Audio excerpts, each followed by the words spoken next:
Hey, you guys, it's Mo. It is January the 9th, and I thought that we would look at the wildfires that are currently going on in California and possibly check into the developing major snowstorm that will be affecting Texas and the South, along with some snow that will be coming my way, but very light. This is not live, but we do have the mayor of LA. She's finally back from Ghana and she did a press conference. So let's see if my rage about press conferences holds true. To your homes. Meantime, LA Mayor Karen Bass is under scrutiny today. Earlier this year, she approved a budget cutting $17.5 million from the fire department while increasing police funding by $126 million. Critics are questioning her leadership, especially since she was in Ghana for a presidential event when the fires broke out. Sky News caught up with the mayor yesterday and This was absolutely the most embarrassing thing I have seen when this particular reporter, tried to get this mayor to talk and give any sort of support, any reason why, she decided to make the cut to the fire department, knowing that there were years and years of undergrowth and basically kindling. Why she didn't address that major insurance companies have fled California, leaving most of her constituents, with their houses burned down and no insurance coverage. gave her a This grilling. was shameful.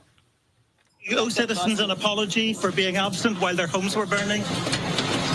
Do you regret cutting the fire department budget by millions of dollars, Madam Mayor? Have you nothing to say today? Have you absolutely nothing to say to the citizens today?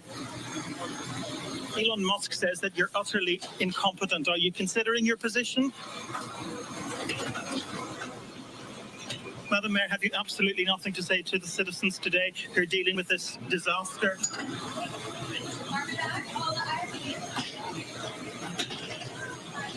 No apology for them? This was shameful. I mean, she said nothing. And look, I get it. You're just coming off of a plane. You have a national or you have an emergency, but people are running for their lives. People don't know if their houses are there. And I get it is very, very easy for me to say, stuff isn't important. Please save yourself, save your pets, get out, and everything can be rebuilt. But I get to say that from the comfort of my own home right now. So I get that it is so easy for me to say those words, and I haven't lost everything. But this mayor is supposed to be representing these people, and she didn't even have one word to say to them. What a disgrace. Do you think you should have been visiting Ghana while this was unfolding back home? You see a full 2 minutes of silence there from the mayor. She returned yesterday after going viral. This video, as you can imagine, made the rounds after refusing to answer questions from Sky News. And last night, Mayor Bass did hold a news conference. That was the other thing. Did you guys notice that? So go back. I'm sorry, but this really ticks me off. So the woman that she is going to shove past has a nasal cannula, so it looks like probably she is on oxygen. And the mayor just shoves right past her. I always say that the measure of a person is how they treat people that they believe are less than them or, lower than them. And to see her just shove by that person is such a microcosm of how she doesn't seem to care about anyone else. So I know it's not a big thing, but and again, last night, Mayor Bass did hold a news or conference. she has a wound on her nose. Is going to be an effort of all of us coming together, and we have to resist any effort to pull us apart. In terms of my flight home, I was on a military flight, as I mentioned, which allowed me to be in constant communication. I was on the phone, on the plane, almost every hour of the flight. So although I was not... I don't care, ma'am. You weren't here, and you set into motion policies which greatly enabled this fire to become an inferno. So excuse me if I don't care if you were on the phone to everyone and their mom. You weren't there. And you weren't there, fighting for Californians when they lost their insurance. I heard nothing about that. I've heard that your fire department is fully diverse, though, so yay. Physically here. I was in contact with many of the individuals that are standing here throughout the entire time when my flight I love landed. how this hostage Immediately video is went going, and to they're like, the fire yes. zone and saw what happened in Pacific Palisades. Thank you. And yes, so you just heard from Mayor Bass there addressing some of those concerns, but I'm sure there's going to be quite a few more questions for her as these days and weeks move forward. Meantime, LA District Attorney Nathan Hochman also had this warning for, believe it or not, people who have been looting and preying on people's homes. Us, both law enforcement and the DA's office, I want to send an unmistakably clear message to looters or anybody who thinks that they can prey on people who have endured these tragedies. We are going to arrest you, we are going to prosecute you, and we are going to punish you to the full extent of the law. So again, it's the tragedies that are going on right now are occupying our first responders. The firefighters have done a magnificent job in responding. Law enforcement has basically called in everybody. Detectives have been putting on uniforms. They've called in help from outside this county, and they are responding in force. But again, there will always be people who look at this as an opportunity to change. Come to the front of the congregation if you are looting, because you are being sent. Let's see here. Yeah, Snake Island. If you decide to use tragedies to enrich yourself, again, go love yourself sideways with a cactus. Cheat others, to steal from others, to scam others. And I want them to understand that we will not be taking this lightly. If we will go after you, we will make sure that you understand that this will not be tolerated. Who is preying on someone at an extraordinary moment of loss like this? What is with people? Yeah, there are always opportunists, right? My There are always goodness. those people. Holy crow. Los Angeles local TV anchors, are you not models? Holy crow. These are like two of the most attractive people objectively that I've ever seen on television. Although her lips are really full and weird because she probably injected them with like dead people fat. Allegedly in Minecraft. I don't know you, ma'am. But seriously. And from Jeff Montgomery, they were talking about all the bureaucracy and red tape that homeowners will need to go through if they want to rebuild their homes. This was one of the older areas of California, and they passed so many regulations that they may not be able to rebuild. Yet the more I dig into this, the more this seems like epic mismanagement on an apocalyptic level. It is a forested area. You are in a, gorge or a valley. This is just massively insane. And also, I need to thank Matilda for the €2. Thank you so much. I am so amazed all the time that I have people watching me in the Netherlands, not as like an arrogant thing, but more as just, oh my goodness, I've never met anyone from the Netherlands, but now I have, sort of. I love the internet. We get to make all of these, connections. I can sit here and bring you guys the news and just comment, and we can all have fun. Who are waiting for the most vulnerable people. It's awful. It really is. LA County Sheriff Robert Luna announced that deputies arrested 2 people for allegedly looting homes of victims of the Eaton fire. He had this message for anyone looking to prey on fire victims. If you are thinking about coming into any of these areas to steal from our... Oh, heck no. Okay, Mr. Talkie Hands is aggressive, and I have never seen American Sign Language so aggressive, but come here because this has attitude. This is American Sign Language with snark. Looking to prey on fire victims. If you are thinking about coming into any of these areas to steal from our residents, I'm going to tell you something. You're going to be caught, you're going to be arrested, and you're going to be prosecuted. Don't do that. Stay out of these areas. It's only for... I have never seen American Sign Language with both snark, snass, and pizzazz. Sir, I don't know who you are, but you rock. And if I ever become president, I need that face behind me. And welcome, Kingdom of Capybaras, from the chilly UK. Yes. Thank you so much for joining. But I'm telling you, I need this ASL guy behind me when I am president. You know, it is very possible that he is possibly, but I love it. It's drama. He is going out there and he has all the snark. Although apparently this particular man behind him doesn't find it very amusing, but I love it. Emergency workers and people who live there. Welcome, Nina Ray. All right. So meantime, for those do-gooders out there and people who want to help, I've actually been getting a lot of messages from people who want to know what they can do. So State Superintendent of Public Instruction, Tony Thurmond, is urging Californians to come together in support of fire-impacted students, families, educators, and school staff. Tax-deductible contributions, we're being told, can be made through the supplybank.org disaster relief fund to help provide much-needed assistance. The latest figures show that 335 schools. You know what is lovely about America? And I know that we're seeing pictures of grand destruction. Do you want to know what is also probably happening right now in hundreds and thousands of community centers and churches and nonprofit organizations? Regular citizens who stepped up with the hurricanes earlier this year or last year and stepped up when the government couldn't. I'm guessing there are probably trucks that are being filled with jugs, gallons of water, supplies, everything else.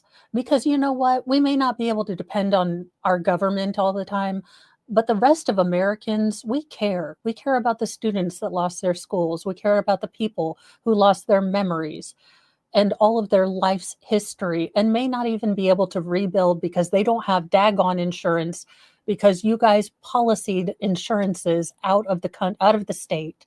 And more than 211,000 students are impacted.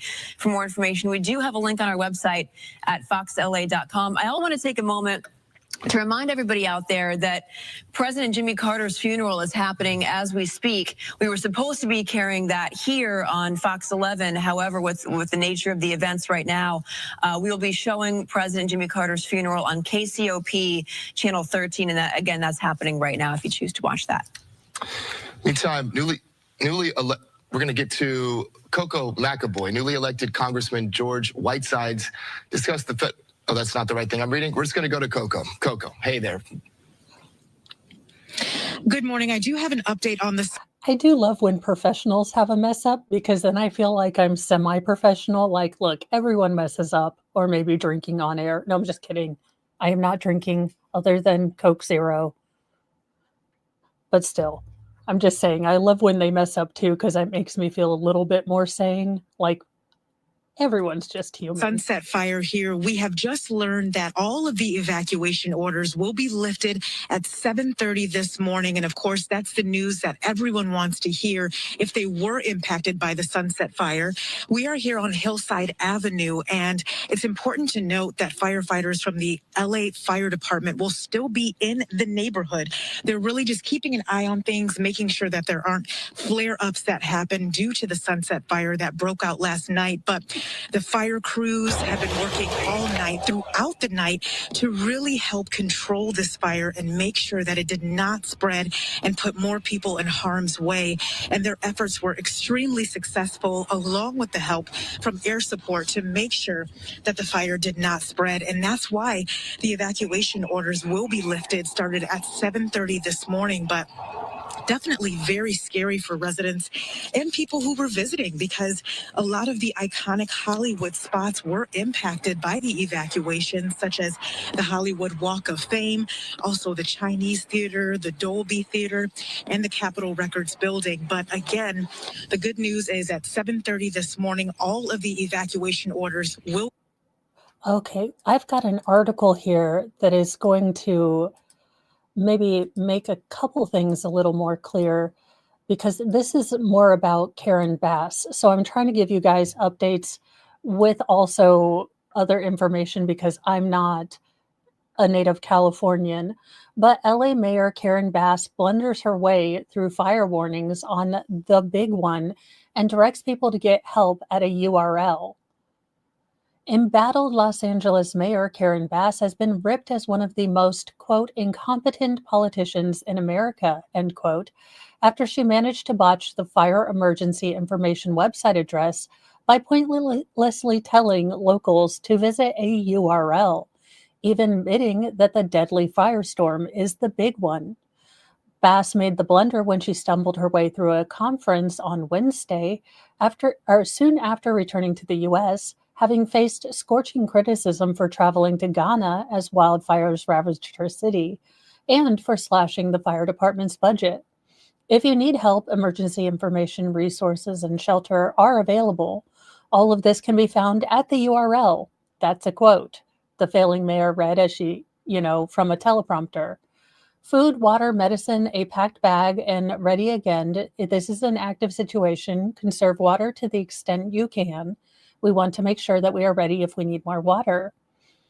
This firestorm is the big one. Backlash against the first-term mayor was swift, with many on social media blasting her as an embarrassment. Fire this dumbass now, one user raged on X, saying Bass was going all Joe Biden, not knowing what she's saying. Mayor Karen Bass is literally just reading words URL from a script during a press conference instead of the emergency website for victims of the fire. I think we have a new winner in the most incompetent politician in America, another quipped. One X-user chimed in, Karen Bass needs to resign. This is so embarrassing. Her gaffe came as footage was going viral on social media of her not answering those questions in the airport. So, when she was asked if she owes the citizens anything, she really didn't say anything. She was stone-faced. She was quiet. This is kind of where everything is. So this is the Eaton fire in Pasadena. The Sunset fire looks like they are going to be lifting that evacuation notice. There is the Hearst fire and then the Palisades fire. So we have so many different fires going on right now. It looks like Eugene Levy, Mark Hamill have been evacuated. I know Adam Carolla was evacuated. The absent mayor has been widely ridiculed for being 7,400 miles away in Africa to attend the inauguration of Ghana's president as wildfires started devouring Los Angeles earlier this week. Many have blamed Bass for the ongoing inferno after it emerged that she cut $17.6 million from the Los Angeles Fire Department's budget for the 2024-2025 fiscal year. She addressed her absence during the late afternoon press conference, claiming she did her best to return and help. I took the fastest route back, which included being on a military airplane, which facilitated our communications, Bass said, so I was able to be on the phone the entire time. So, and then let's go back to the coverage. I just thought I would give you that because it doesn't look like her attempt to CYA is really happening. Will be lifted, but if residents are coming back to the area, they need to be mindful that firefighters from the LA Fire Department will still be in the neighborhood. I'll send it back to you. All right, Coco, thank you very much. It's just quite the scene out there. And I think we're going to be seeing imagery of just extraordinary images coming up when we get Stu back up there, especially as sunlight begins to break and we get those aerial shots that we weren't able to get yesterday because of the Santa Ana winds that were just raging out of control. And I think what we're going to see is just going to be just so daunting. Just so daunting. Yeah, I think when the smoke clears, we all have a chance to kind of process what has just happened here. This loss is going to be felt for years to come. Small businesses that have burned to the ground, just places that people go to come together and commune and to talk and to pray, to read books, especially in the Palisades, all of these gathering places have burned to the ground, and you just wonder what the DNA and the fabric of those and the landscape of those areas are going to look like. Especially because you're talking about highly populated areas. This is a highly populated area, and to see the Pearson Community Theater, Gigi Graciette was. I want to keep this picture up. I have an article pulled up about insurance companies leaving. So this was a trend that started in 2023 of insurance companies leaving California. More insurance companies have announced plans not to renew policies for California homeowners beginning in 2024. Four companies, Maristar Insurance Corporate Company, Unitry Home and Auto Insurance, and Unitrin Direct Property and Casualty, have attributed the move to a nationwide restructuring decision from their parent company, Kemper Corp., according to documents filed with the California Department of Insurance. The actions to be taken by the company is part of a nationwide business decision to exit preferred personal lines marketplace, one document said. Kemper personal insurance companies represent a small portion of Kemper's overall property and casualty insurance business across the country. The document also states that the company's business in California is relatively small. We made the decision to exit the preferred home and auto business nationwide because it was not a strategic fit within our long-term portfolio. Now, what is happening and what has happened is that California, several insurance companies announced plans to leave California, citing rising costs, increased risks associated with national disasters, particularly wildfires. So State Farm, the company, announced it would no longer accept new homeowners insurance applications in 2023 and began non-renewing policies in 2024. State Farm is the largest insurer in California. Allstate, in November 2022, said it would pause new owners and not renew current, or they would go case by case. Tokio Marine, American Insurance Company. So they are part of a broader trend where insurance companies are tightening underwriting standards and raising premiums due to increasing risks and costs associated with national disasters and rising construction costs. So basically, the state of California wanted to regulate and kind of price control what insurances could charge. And insurances were looking at everything. An actuary is one of the really smart number people that look at all of the situations and can gauge risk. And they said, this is a giant risk and we can't cover these homes and remain fiscally solvent. Just live outside of that structure, now gone. The Ralphs, the extraordinary damage that Corpus Christi Catholic Church has sustained, and of course, the school, Corpus Christi School. So many of the mom and pop local shops, coffee shops, and otherwise, and the damage that they've sustained, even going out to Malibu, Moonshadow's restaurant, the Real Inn on PCH. Right. So many popular places. I think that's such a big part of this story is just these popular places that have become hallmarks of the local community that many people have frequented over so many years. And then, of course, now this new normal that many people that have been impacted by this will now have to come to experience and muddle through, that so many people know nothing about. And then the mental health toll of folks that watch their homes or other structures burn on television or even burn right before their eyes, having to escape and run for their lives. Mm-hmm. And be aware that hospitals are going to be inundated with people with respiratory problems. This is not just a, burn kind of casualty event. You are going to have a lot of vulnerable people, asthmatics, people that have immune compromised, that may get injured just with the lack of air quality. There's just quite the rebuilding process, not only financially and with structures, but also internally for so many people out there. But it's also rethinking the infrastructure, the way we prepare for major fire events. That's because right. We know when one major fire breaks out with these Santa Ana winds, more are likely to follow. Especially with the embers, they just fan the embers. That's right. This should not be looked at as a one-off. At this point, you're better off investing your own money to create an emergency insurance fund. Plus, it would make it your money instead of giving it to a company that you have to fight with to get them to pay out. Not a bad idea. But I do wonder if this is going to cause a reckoning. For years, and I think I speak for a lot of us, but as a regular common person that's kind of politically homeless, I have gotten so doggone tired of Hollywood actors telling me how I should think, feel, and act.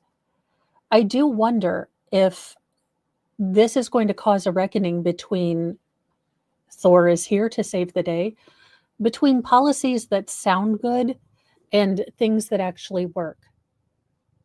I do wonder if the people that espoused a lot of these, changes, who were on board with the cuts to the departments and everything else, if they're going to stick by what they stood for, or they're going to actually dig down and get answers. And are we going to get answers before a we get unique kind of event? This will happen, and this will keep happening over and over again. Sad to say, but it's true. And there are some people who are estimating the damage. AccuWeather estimated the damage right now at $58 billion. I think there's also, Jen, a misconception too about the support from insurance companies and the ease that, oh, you have insurance, so this kind of a horrible event happens and you just immediately get support, right? But that's not indeed the case. There are many steps once you file the insurance claim, getting the inspector or the adjuster to come out. It takes years. Right. It does. Right. It takes years. It takes years to rebuild small businesses. Yes. It takes years for homeowners to get back on their feet, and especially having the daunting task of filling out all that paperwork and trying to. And all of the infrastructure, all of the supportive infrastructure is going to be damaged. You're going to, y'all have to, could you be any more obnoxious, sir? It's, so not only is it the, houses that are damaged, it's the infrastructure, it's the sewage pipes, it's the water, it's the electricity. They are using Starlink right now. This is not going to be a easy rebuild. And if they have to run into all the regulations that they have trapped themselves in, I don't know how they're going to rebuild. Sift through what they can while they're also in the middle of their own personal crisis after losing their homes. And what about the people that didn't have insurance or couldn't afford insurance? Right. The Palisades, yes, there are a fair amount of people of a certain means and wealth that live there. But what about the people in apartment buildings, right? What about the elderly people that were perhaps stuck in their homes and had no way to get out? There's so many story points with this horrible, horrible tragedy. Oh, my goodness.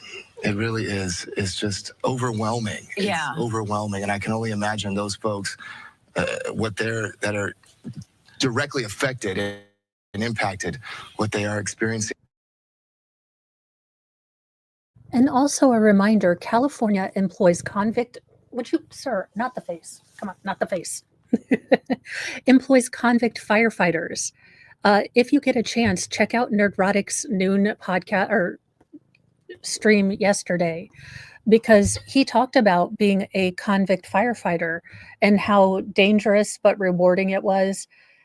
There are, regardless of whatever crimes they committed, there are gentlemen and convicts and prisoners that are working to save these houses and this state. And I hope they're being treated better than they were in the past. I hope there are no innocent people working on fire crews this time. Thinking, feeling, probably just struggling to process what has happened. Yeah, and we are hearing from Congressman George Whiteside. He was talking about the federal response to the disaster. I know that President Biden was here in Southern California yesterday, getting a briefing from fire officials and emergency responders. But Representative Whiteside, he also shared his thoughts on the cleanup costs for all this destruction. Exhibitionism. I think that the combined damages I gave you a cat treat and will lay in on the my tens desk. of billions for this. This is one of the largest disasters that California has ever suffered, and that support from the president is going to be absolutely crucial. He made an extra commitment, I think, going above and beyond, and I think that is going to be super important to, our communities recovering from this, which will take, let's be honest, years.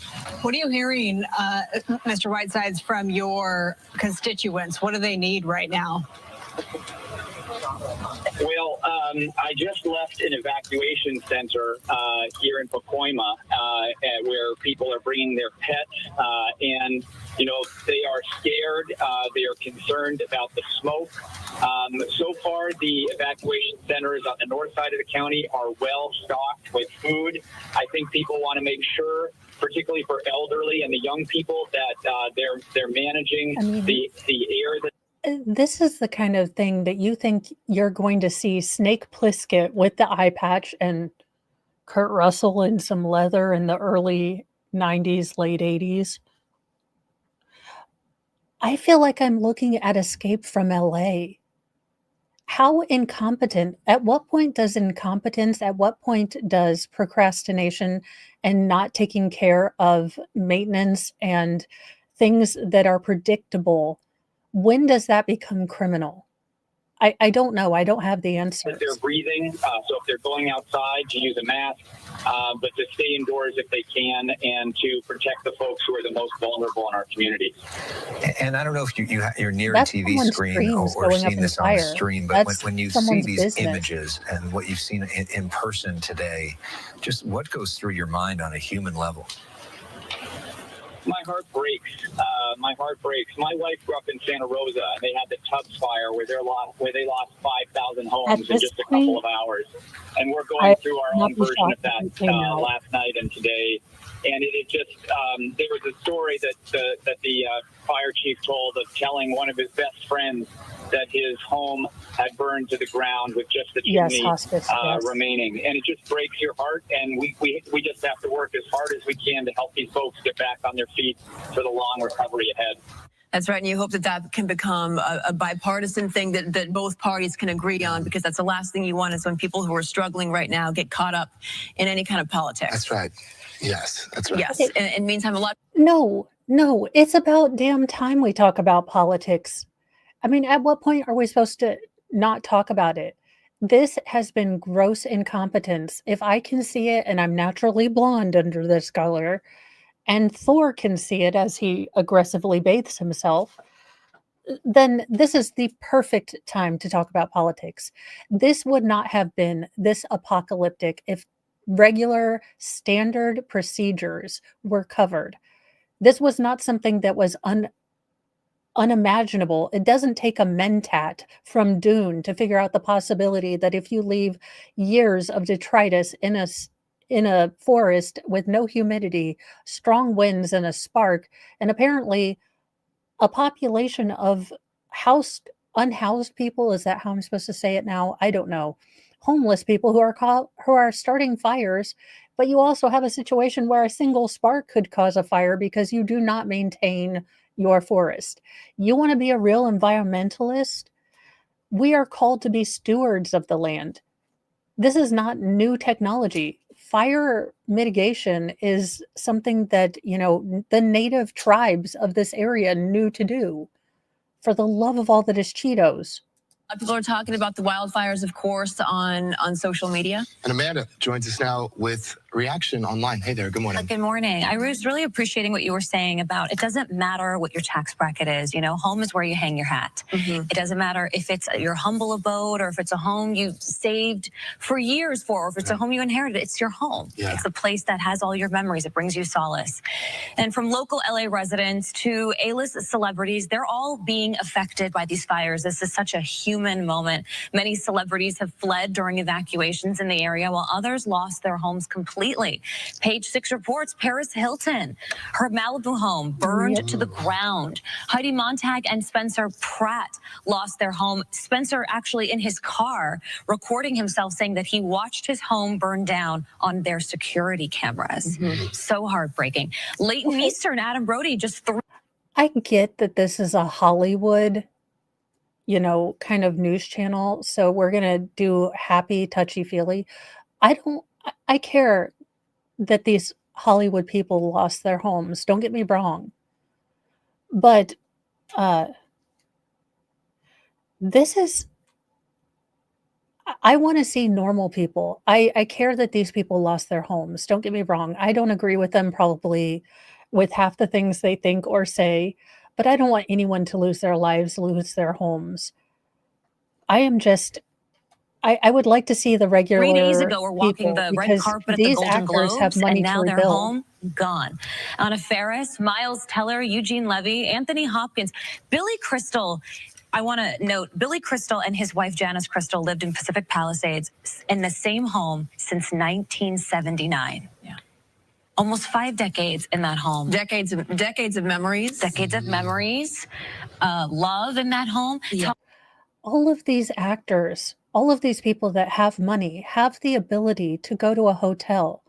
We have American citizens in North Carolina, in Florida, that are living in huts while the temperature is dropping. So spare me. I am sorry that you guys have lost your history in your house.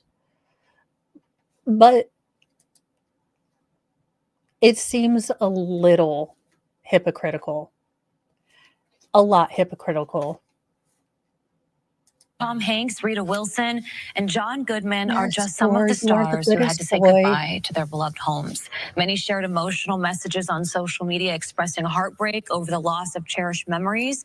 Others, like Ben Affleck, Mandy Moore, and Mark Hamill, were forced to evacuate. Celebrities like Ricky Lake described their homes as heaven on earth and perfection, now reduced to ashes. Mandy Moore wrote this caption about Altadena because that's the thing. Celebrities live everywhere, right? It's not just the hills. And Mandy Moore saying, seeing her child's school burned to the ground, their favorite restaurants burned to the ground. And some of these homes, these are people, these are families as well. They're celebrities, but they're also families. That's right. And they want to. Okay, no offense to anyone, but I get celebrities are people. Let's see what current, because we were a bit far behind. So let's get up current. I just did want to show you guys. She was noticeably absent yesterday. She was even asked about that. Here, I guess he's. Well, let's see some of this while we can see it. As of this morning.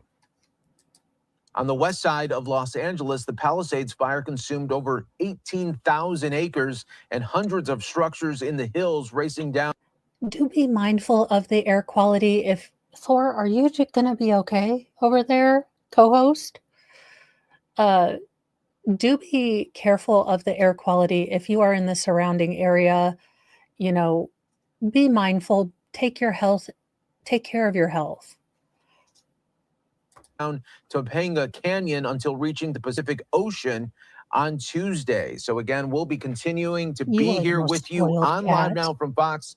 Let's go back out to more coverage from Fox 11 Los Angeles.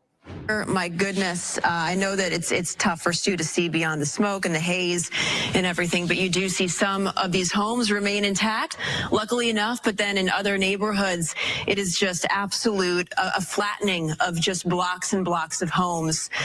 Historic landmarks and hundreds of homes are now gone.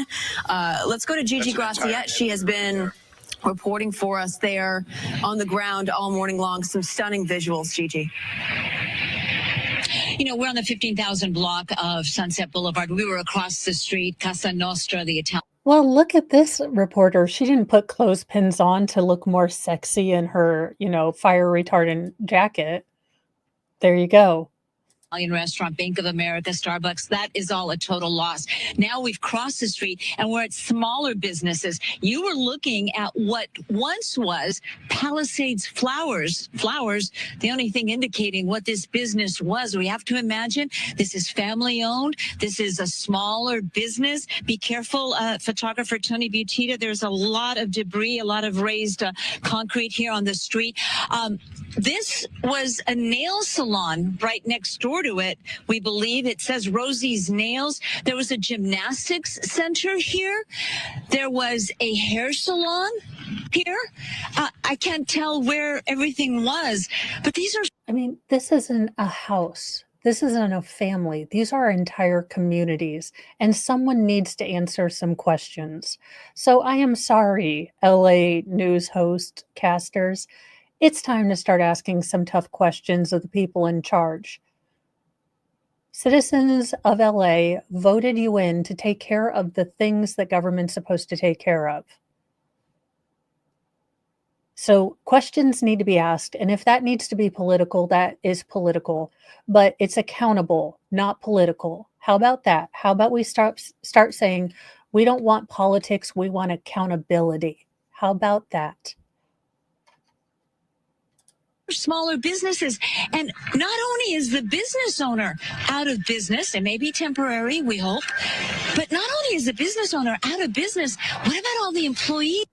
What about all the lovely men and women who do nails in these nail salons? What about all our stylists who cut our hair? What do? They move to another salon. If they're lucky, they rent another station maybe somewhere. What does the florist do until they can rebuild? Thank you for gifting 5 The memberships. devastation is just Hospice Jess. all over. And behind this, I just walked behind this. And those went to Ann S., Jung Forever, Shiloh Gal, Jane Crow, and Justin Smith. I get my new tags in for my new shadow box. So thank you so much. Welcome to the Church of Mo. And we have dark chocolate and sarcasm, but please, no recorders. So let me get those names because I am writing them down on my Post-it notes, so I will get everyone a tag. For those of you who are new here, I actually stole this from Broken Baker, but he was kind enough to let me steal his idea. So for every gifted membership, I write it on a little tag, and if you can see if I can get this right, because I never do. Nope. That is a shadow box right there, filled with all of the tags from last year. And I thought it was so great because I appreciate every single one of your support. And it's just a nice way to show that I appreciate everything you guys have done to help grow this channel.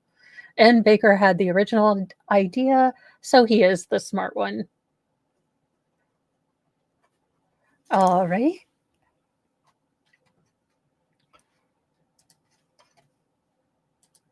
I don't even know what it once was, but there's an entire collapsed building in the back of these little shops here on Sunset Boulevard. Some of the damage is very reminiscent of what we saw in 1994 at the Northridge earthquake, when we saw apartment buildings collapse and then catch fire. There's certain areas that it looks like there was an earthquake and it just knocked these buildings down. They caught fire, and this is the aftermath. But no, this is all because of the Palisades fire. Look at that sign right there. Joy to all. I don't know if you can see that, Tony, right there at your feet. Yeah, juxtapositions, right, of the signs. You showed us the American flag that remained intact yesterday, and now it's the sign, joy to all. There's nothing left. These people are going to come in, and it's going to be a basic bulldoze. There's nothing to salvage here. They might find 1 or 2 little objects that they can take, but there is nothing here. And there needs to be answers because this was mismanaged to a level that is criminal. In my opinion, I'm not a lawyer. I'm not a doctor.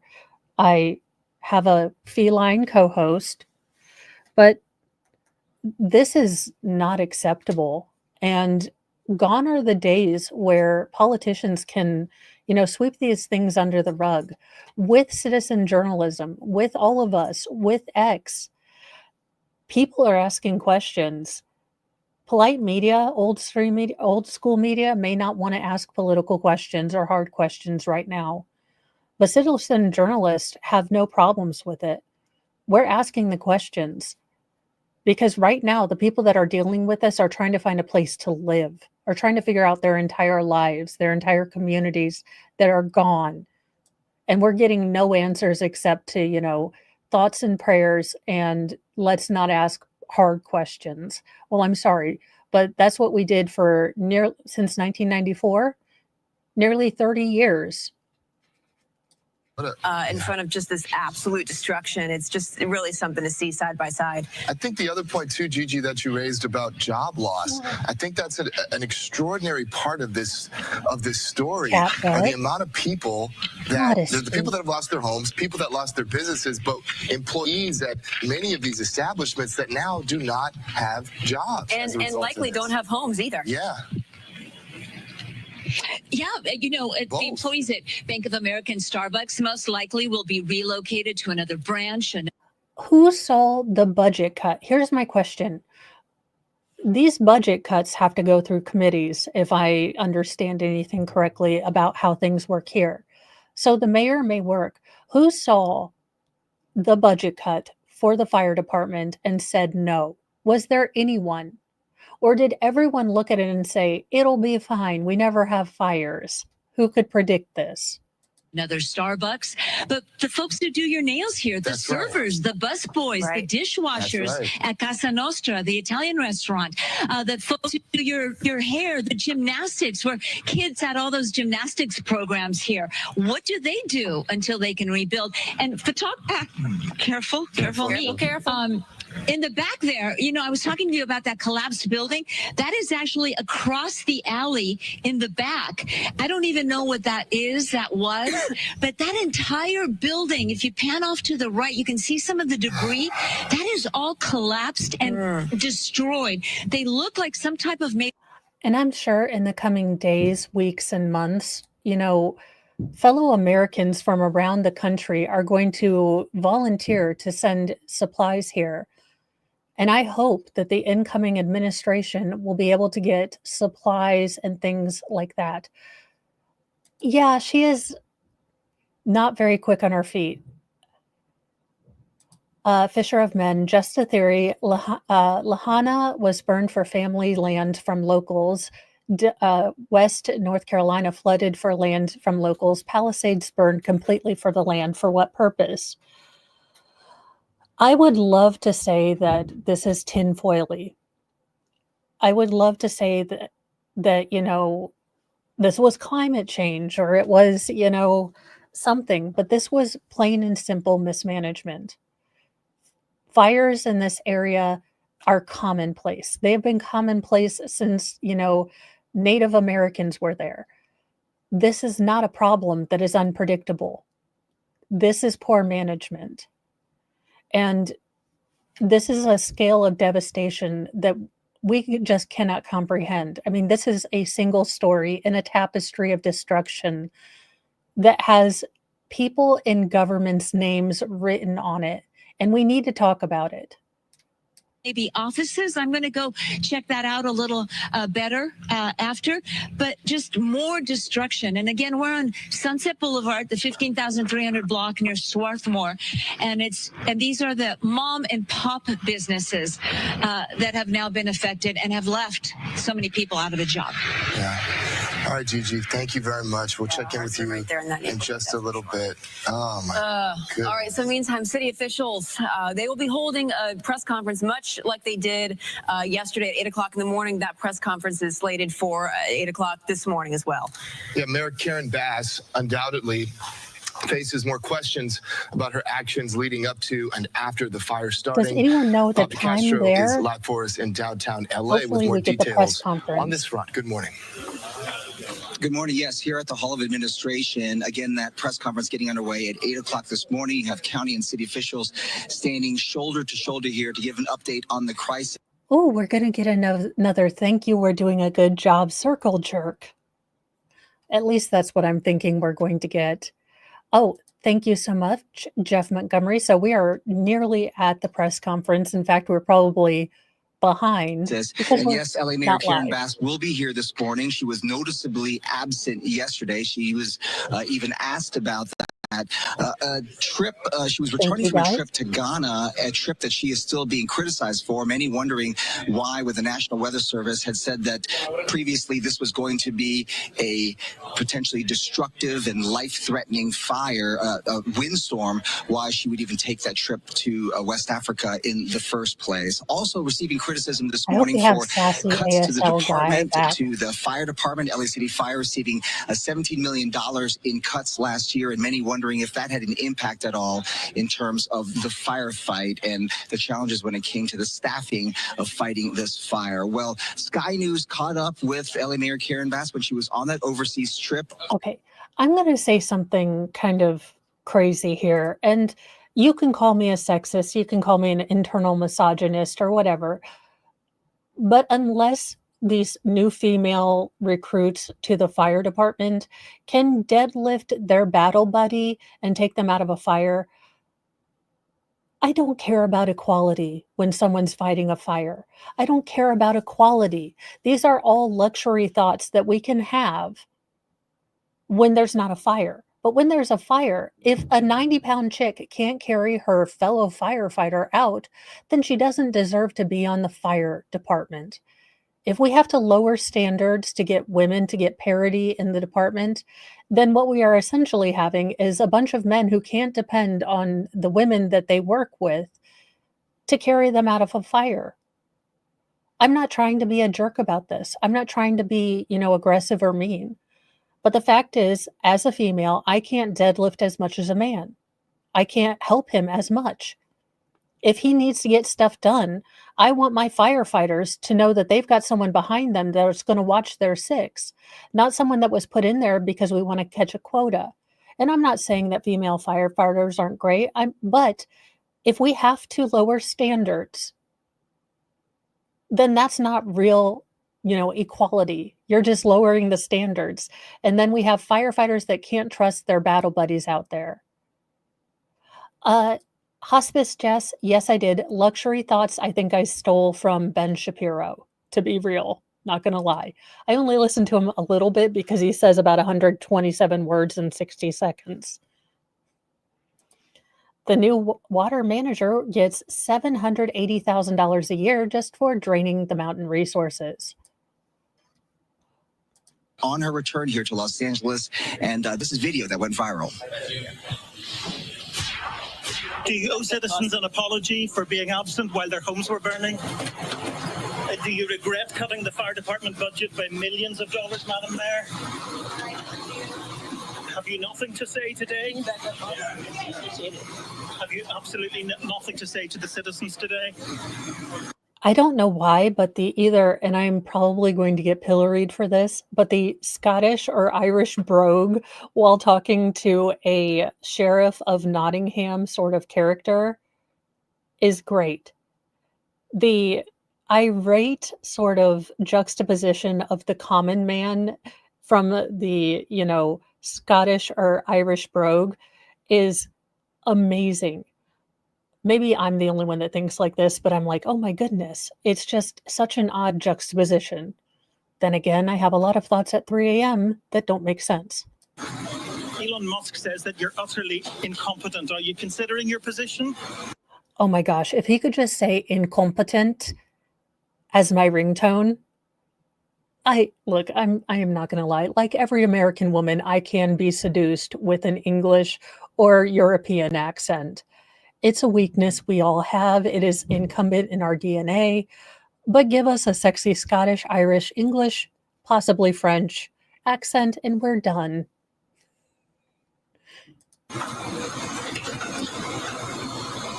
Madam Mayor, have you absolutely nothing to say to the citizens today who are dealing with this disaster?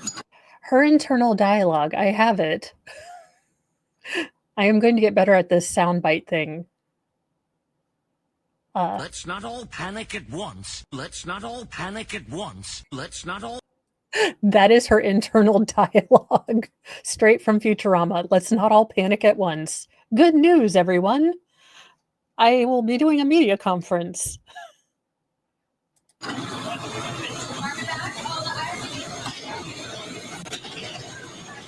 No apology for them?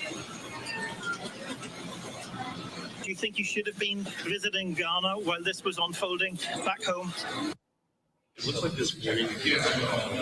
Well, Mayor Bass did return yesterday from that trip overseas, and she held a press conference last night. She did address that trip and said that she was in constant contact with emergency officials. Giving random It is going to be an effort of all of us coming together, and we have to resist. Okay, we need to talk about the real hero in the room. This ASL guy is my favorite part. He is the real hero of this, making these press conferences watchable. Any effort to pull us apart.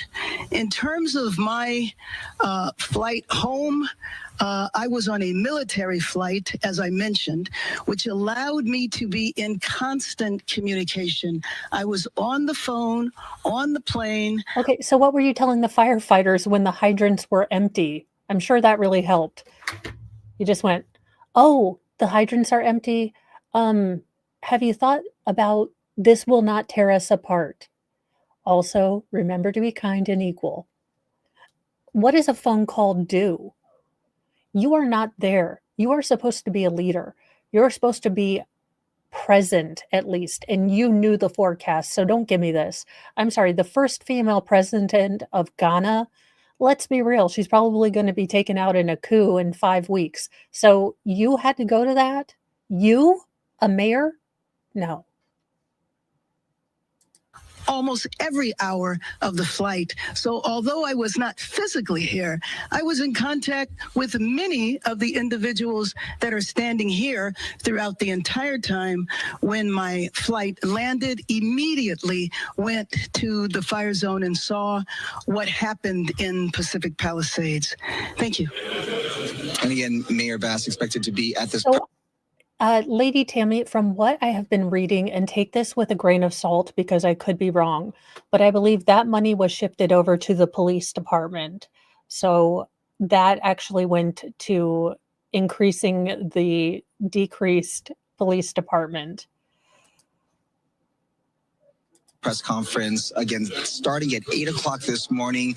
In addition to those questions, there are so many other questions that people in this area have, including the firefight. Now that the winds that we're dealing with are not the same winds, but more of a traditional Santa Ana wind pattern that we're dealing with, and we can get air assets in the air. Is this the day that we can finally turn a corner and perhaps get some containment on all of the fire lines? Questions that will be asked today, and of course, we'll be here live as we're covering this press conference that gets underway at 8 o'clock this morning. Yeah, Bob, I think in the coming days, you're going to be talking about issues of preparation.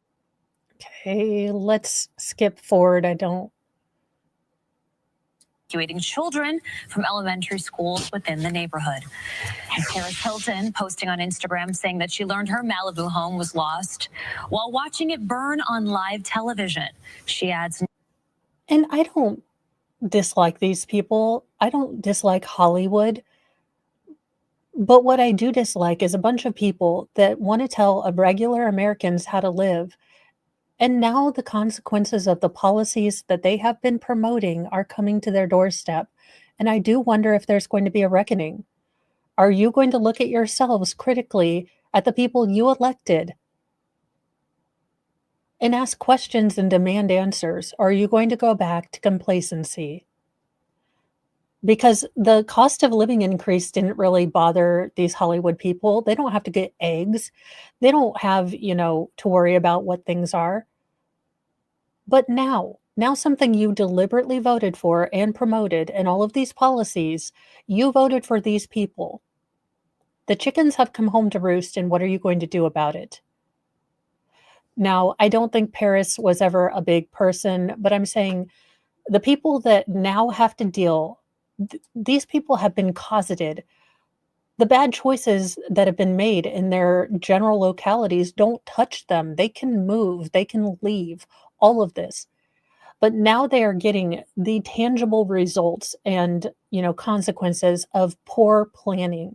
Are you going to demand answers? Or are you going to sit there and rebuild and not do anything?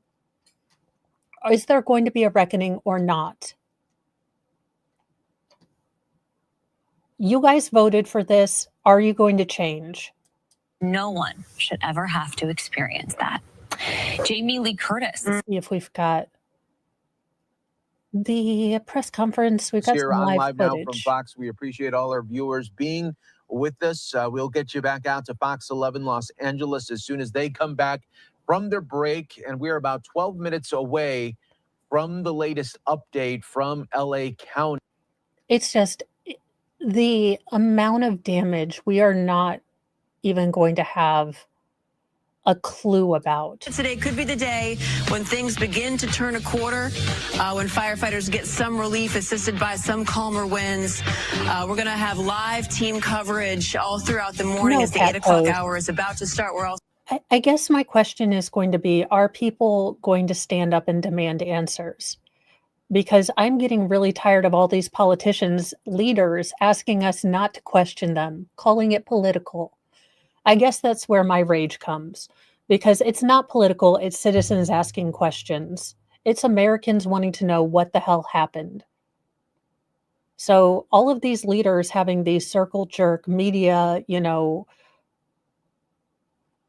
confabs, kikis, where they congratulate themselves. I hope that this was big enough to cause a reckoning, because California could be a great state. You guys have so many natural resources and things like that. If it was managed correctly, I would love to be able to go to California, but right now I won't. I mean, even before the fires, it just looked crazy. Also waiting for a press conference from fire officials. Keep it here. We'll be right back. This is your Big Bear Mountain Resort snow report. Winners. All right, they are going back to one more commercial there before the We top of the we do hour. need to They're know trying how to the get fire as many started. breaks as they We need can rural and city before input. the big LA County update here. And you can see some more media members coming Ooh, in. You look how got professional this officials looks. getting They ready got to make a big for the thing and update everything. out of California. And that is where we are going to get the fresh updates on the number of acres in these fires. And we're hoping that the number of dead has not increased there, but we should be getting a fresh update on maybe the number injured as well as dead, unfortunately. So that is something that we are not looking forward to at all. I'm hoping. There has been. I am hoping that people. Here's what I hope for Hollywood, and this is genuine and heartfelt. Please advocate for your fellow Los Angelenos who don't have the money, who don't have second homes. Use your activism for once for the little people in the communities that have been decimated. You have a big microphone and a big platform, and you for years have extolled fellow Americans to do better. Well, now you guys stand up. You guys stand up for the people in Los Angeles that don't have a voice, and you demand answers. That's what I demand of you.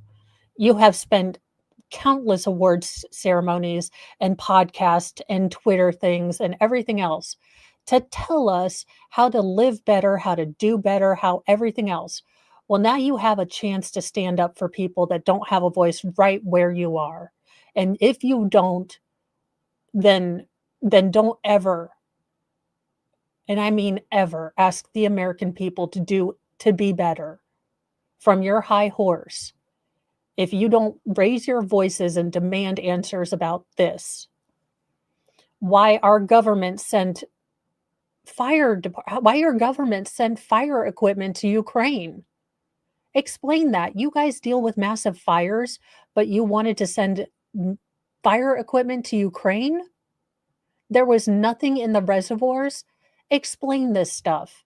Hollywood, use your pulpit, use your bully pulpit, get answers for this. Of course, celebrities that have been caught up in this as well. Media personality Paris Hilton said that she was heartbroken beyond words after watching her beachfront house in Malibu burn to the ground on live TV. Actor James Woods recounted fleeing in the face of the flames. One day you're swimming in the pool and the next day it's all gone. And to that immoral butt monkey who decided to revel in James Woods losing his home, what the hell is wrong with you? I don't vote the same way that J-Lo or Ben Affleck and hell, I'm politically homeless. I don't give a rat's rat who you voted for. You are a unique person, and I don't want you to die. What the hell has happened to our country that look, Twitter has been good. It has given a voice to the people. But it has also given people some brass balls and brass tits, if you ask me, because there are some things that people type that I know the hell they would not say to everyone's face. And I know she's tried to walk it back, but we need to do some soul searching in this country. If you can't wish well for another person because they didn't vote the way you did in a national election, that's a you problem, and you need to work on your soul. I don't wish evil on anyone. Hell, I don't even want Kevin Spacey to lose his house, and I will buy a cupcake on the day he passes away, allegedly in Minecraft.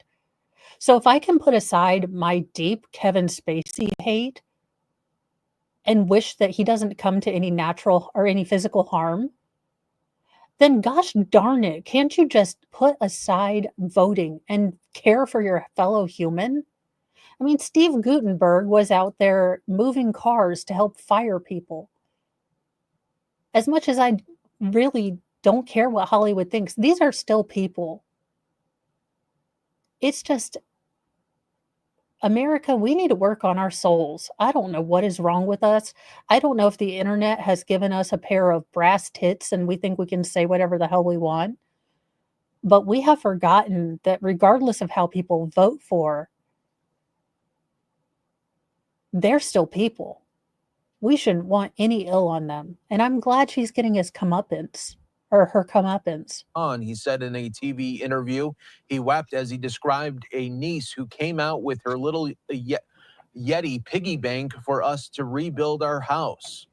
Some residents ventured back into Looks areas like I'm the going to be fire getting had already for swept through, a where brick bed for chimneys the were left looming desk over instead of charred waste and setting a burned out crafting vehicles. table. The remnants of a tattered and scorched American flag flapped from a pole here. Let's go back out now to the images of Sky Fox. I know a lot of people want to continue to see that as we are watching these fires just really pick up That at looks like a random car fire, spots. though. And it's random because you just don't know where these embers are going to be flying, and you don't know what the next thing will just be starting to go up in flames. And that has been just the hard part for so many of the firefighters that have been just doing grueling hours. They have to be just absolutely exhausted at this time, and we are really thinking about them. They're true heroes in this all. Remember, if you lost your home, or you lost belongings, you He lost a probably is. business, He's also but a if you cuddle still have your whore, so he family, wants to be that very is the close to me. main thing going forward. Now, let's go back out to Fox 11 Los Angeles as they start And he was the new talking about hour here on embers. Live Now. The Eaton Fire in Altadena and Pasadena, the Sunset Fire in the Hollywood Hills, and Hearst Fire in Sylmar. Hundreds of thousands of residents have been ordered to leave their homes as flames threaten thousands of structures. Strong Santa Ana winds are fueling the fires, making containment, as you can imagine, as Do keep in mind, for those of us who aren't in the area but maybe know people in the area, internet is going to be spotty. They have lost a lot of infrastructure. Some places are using Starlink for hookup or for uplink, and cell phone systems might be jammed. So, try to get in touch with them, but make sure that don't panic if you can't get in touch with your loved ones right now, because, systems might be clogged. Keep trying, but don't get overly panicked, because I am guessing their infrastructure is just out. And pray for the first responders. You have firefighters out there. You have, the convict firefighters out there fighting. You have first responders. You have everyday citizens going out there with hoses just trying to protect things. So, and Captain Kern, awesome. And I need to get in touch with Shani, sorry. It is just devastating. I've never seen anything like this. We have tornadoes here in Indiana. News outlets have been reporting, quite difficult. That's right. And we are awaiting an update on the fire that's supposed to start in just moments. This is supposed to be happening at 8 o'clock in the morning. They were prompt yesterday. I'm sure that same thing is going to be holding today. So we are awaiting fire officials on that information. But first, let's go up to Stu Mundell. He is in Skyfox over the Palisades fires. We can get a bit of a more clear picture through the haze and the smoke of these the houses are. devastation I there mean, in these some of those embers areas. jump Good morning, from Stu. roof to roof. There's no Hey, good morning, Jen. Good morning, this. everybody. Yeah, this is it is difficult to clean this shot up. It's still under a lot of smoke.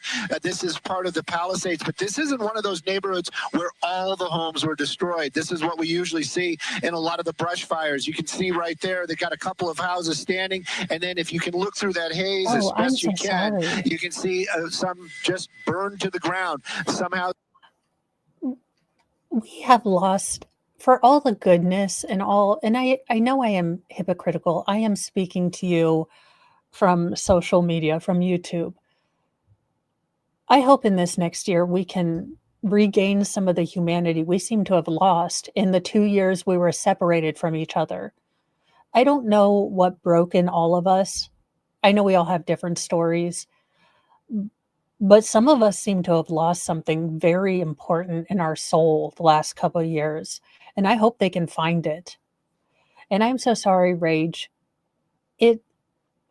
People get so brave behind keyboards and say things they would never have the gall or the balls to say in real life. And it still hurts. Houses standing, some to the ground, and this seems to be the whole pattern through this neighborhood up here. And this is going to be off of Paradise Drive, so this is going to be on the most northern part of the Palisades. What brought us up here was we were checking an address out here on the Michaels Lane area. This is one of the spots when we fly over it, I always think the red roofs, and I'm like, okay, this is the Palisades, and most of those homes are standing, but there are a cluster right there of a couple of them that are also burned to the ground. This is what, and it's so sadly random. I mean, I can't imagine the feelings I would have if I were one of these houses and I saw all of the other houses bypassed.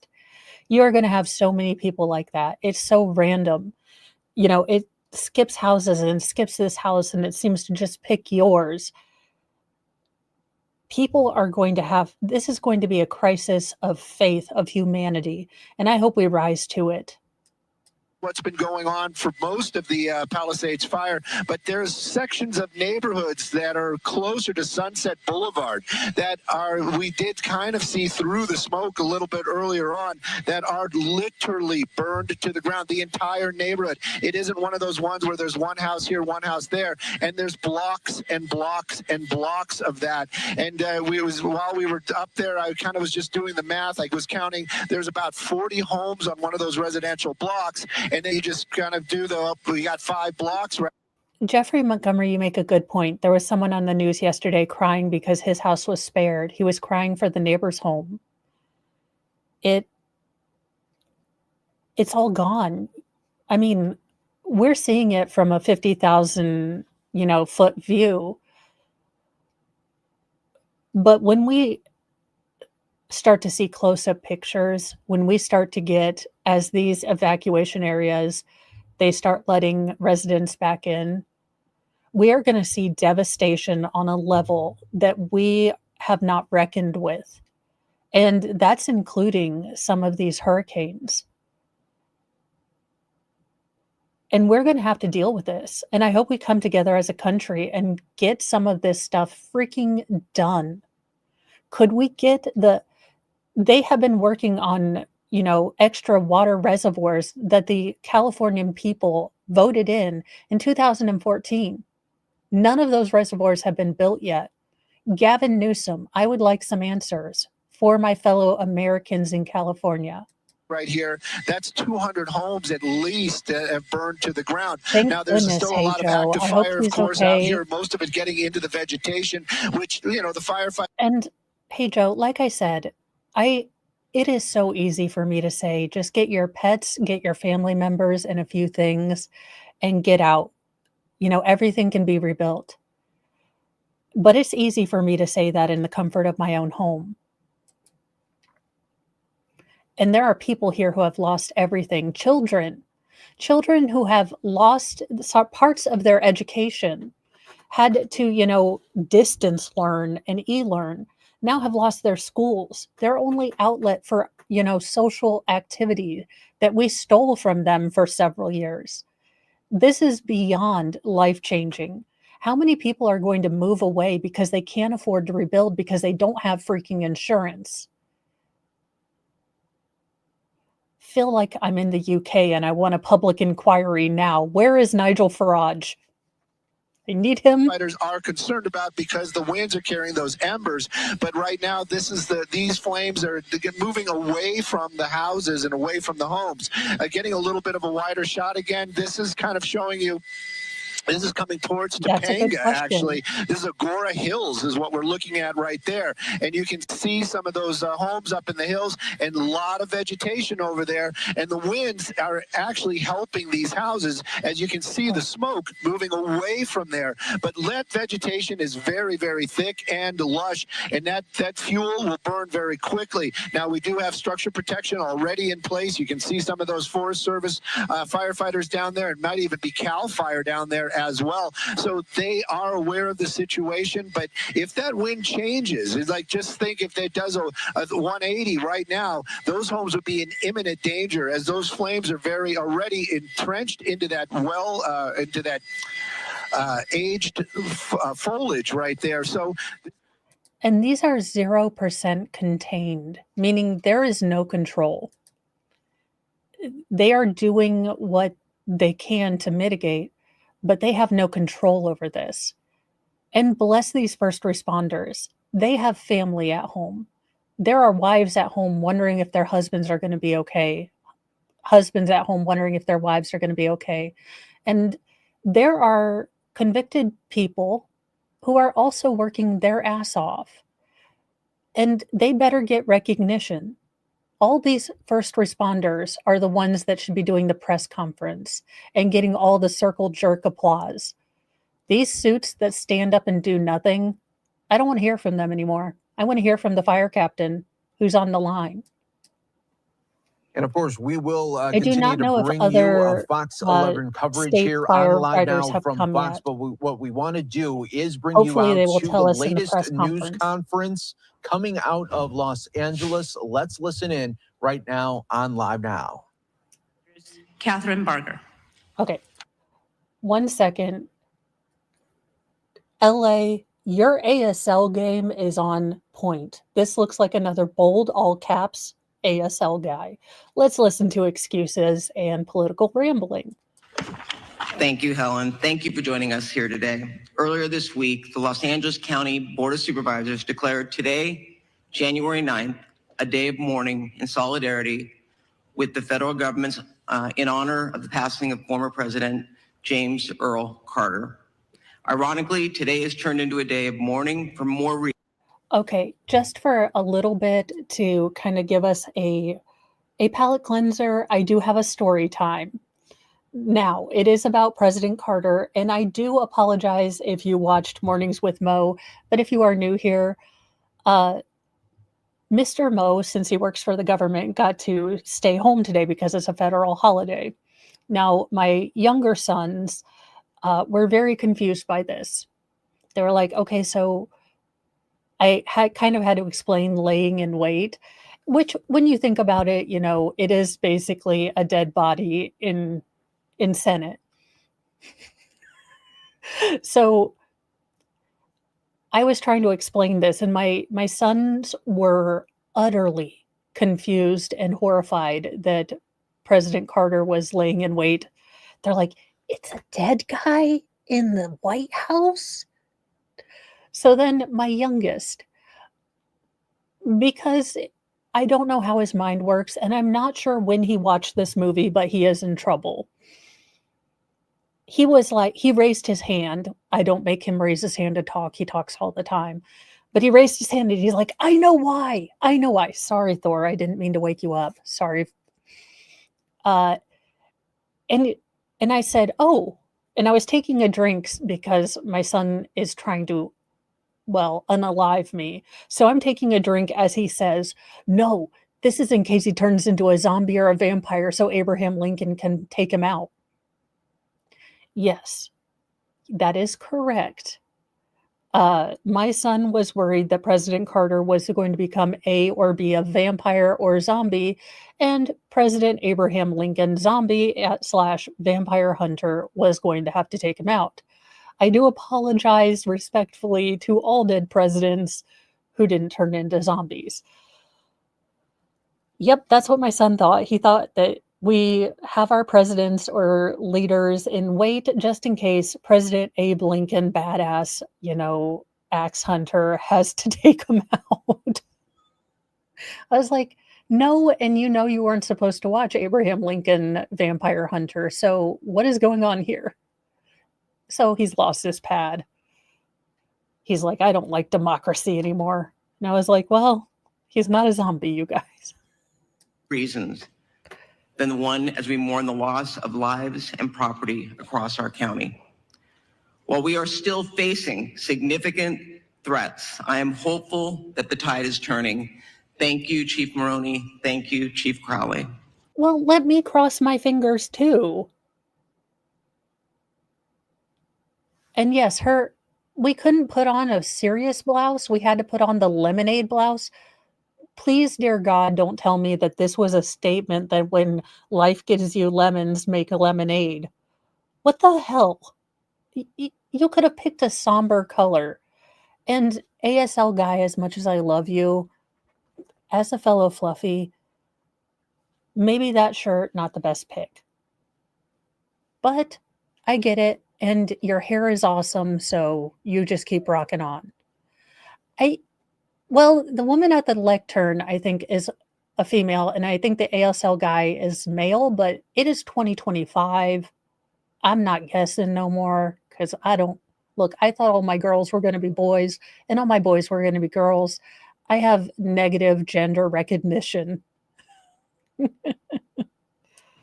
Yesterday afternoon, as the winds died down, we saw the return of aerial He does drops have a masculine voice. and aerial Generally, firefighting. I think I have a low voice. Truly welcome sight. First and foremost, I want to assure our residents in Los Angeles County that the city of LA and the county are working hard and working hand in hand to bring every resource available to the table. Last night, the county opened the Pomona Fairplex as an additional shelter for those evacuating and those who have suffered losses. The Fairplex will also continue to take in large animals that are in need of a home. The county is working to harness and utilize the incredible people were releasing their horses. They were just letting the horses run because they couldn't get them out in time. Think about that. People were letting their animals roam because they can keep themselves safe better than, them trying to run them on a trailer. People were abandoning their cars, just like in Hawaii, because it got so hot that they were basically cooking inside their GD cars. And you want to sit here with a lemon blouse, ma'am? Talking about working hand in hand. How about I see you guys on the front freaking line once in a while? See you guys covered in soot. Ugh, just making me irritated. Outpouring of generosity from individuals, nonprofits, and companies that want to help. We have heard that many companies like Airbnb, Uber, and Lyft are offering free or subsidized services for those impacted by the fires in Los Angeles County. The county will be sharing all of these resources through our recovery.lacounty.gov website. In addition, the state has activated CAL FIRE Management Team 3 and assigned them to the Eaton Canyon incident. They will be joining Federal Management Team 5 in their ongoing efforts. We hope as early. Heidi, 1776. News Nation, several states have responded to calls for help, sending fire crews to California to combat wildfires. In LA neighboring states, firefighters are already on the ground helping. Thank you so much for that update. I love the connective and collective intelligence of the internet, because when I don't know something, which happens nearly every other second, you guys are there to help me figure out what I'm talking about. And she does have a very, very low voice, which is funny because I have a deeper voice for a woman too. So I'm always worried. I always try to lighten it up a little bit when I'm on the phone. Because I was told once when I was about 13, I had a really deep voice for a woman. And I was like, and that has stuck with me. Of all the things to stick with me, it's that. Early as tomorrow. CAL FIRE Team 3 will be tasked with overseeing victim search operations and damage inspections to facilitate debris removal operations and setting up disaster recovery assistance centers. This will allow Federal Management Team 5 to focus on firefighting operations and the active front. As Supervisor Horvath mentioned yesterday, wildfires do not care about jurisdictional boundaries. Between the city and the county, we are managing the various resources that are coming online with the increasing demands on our first responders. I saw this firsthand driving through the streets of Altadena yesterday. Driving up Lake Avenue, the devastation could not be missed. The number of homes, businesses, and buildings that were on the fire dwarfed in any sense of available resources. Altadena is a very unique and special part of the 5th District. It is a community that embodies the spirit of a big, small town. A community full of rich culture, history, and... Are you on the tourism board? You know, for once, for one daggone time, I would love to see one of these politicians come up here and be real. I would love for one of these politicians to be a normal human being and say, what the hell happened here? Instead of, I'd like to think this, that, and the other. I'd like them to speak to me like I'm not, you know, a kindergartner. One that passionately supports the small businesses that drive its economy in the community. It is also one of the only communities in Los Angeles County that manages the urban wildland interface. Altadena is a resilient community. They have seen some significant battles before, but the scale of the impact today is larger than anything that I have seen in my career. The loss of... So what was your policy? What was your standard on wildlife interface? At what point did you clear the undergrowth? I don't care that Altadena is a big little town. I am sure that all the people in Altadena that have been affected by this are wonderful people. What in the hell went wrong? That's it. When I'm president, all politicians must show up to press conferences, thank no one, and tell everyone what went wrong. Historic resources at Eaton Canyon Nature Center, Farnsworth Park, and the Altadena Golf Course cannot be measured. I saw fire engines and companies from El Dorado County. Is this heifer mourning a damned golf course? Y'all, I am about to go off. Is this woman mourning a daggone golf course? And I get it. Golf is not my jam. If it's your jam, it's important to you. I get it. People have lost their livelihoods, their history, their, you know, place of birth, their sense of identity. Our home is linked to our identity, and you want to bitch about a golf course? You out of touch, lemon-shirted dingbat. Sybil Shepherd has a higher voice than you. Dude looks like a lady voice. This woman ticks me off.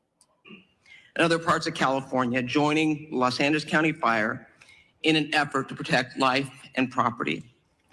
In the midst of the emergency, we've all seen individuals who are targeting vulnerable communities by burglarizing and looting homes. This is simply I don't remember you being as upset when there was the large-scale industrial looting of shopping centers to the point where CVS, Walgreens, and certain other stores left localities in California because you did not prosecute shoplifting. But now that it's your town, now that it's your constituents, you're upset. The hypocrisy is rank. Acceptable. You'll be hearing from our DA, Hochman, shortly regarding his efforts to hold these individuals accountable. And I promise you, you will be held accountable. Shame on those who are preying on our residents during this time of crisis. The emergency... Like the government? I'm confused, but if anyone's praying, you are. California has the highest tax rates of any locality on the earth. You are preying on the people. You made policies that drove insurance out. You didn't take care of your forest interface. You are preying on them. You're going to charge them more. They're going to have to repay back the FEMA loans to get their houses rebuilt. What the hell are you talking about preying on the vulnerable, ma'am? Nice try. This order will be strictly enforced by the Sheriff's Department, who are proactively patrolling to protect these communities from looting and any criminal Take everything activity. they say with a pound of salt. They have made 20 arrests of individuals who will be held accountable for the actions that they've taken. I want to thank President Joe Biden and Governor Gavin Newsom for pledging to bring federal and state resources to help Los Angeles County in our moment of need. President Biden's disaster declaration includes the promise of public assistance and individual assistance. We will begin the process of rebuilding. We will have critical resources available to ensure the residents of our community. I have been talking all morning about America coming together and working on our souls. So as a fellow citizen, I don't begrudge helping Californians get back on their feet. But what I do demand, if we're going to use federal money, that either California signs something where they are required and monitored to take care of the foliage and everything else. Or the federal government takes care of it. But if California doesn't take care of it, we don't get any money. You don't get any federal money. We can't keep bailing out terrible policies. Things that could be preventable should be taken care of. Oh, sorry, Tanika's 2 cents. You moved from LA to Manhattan.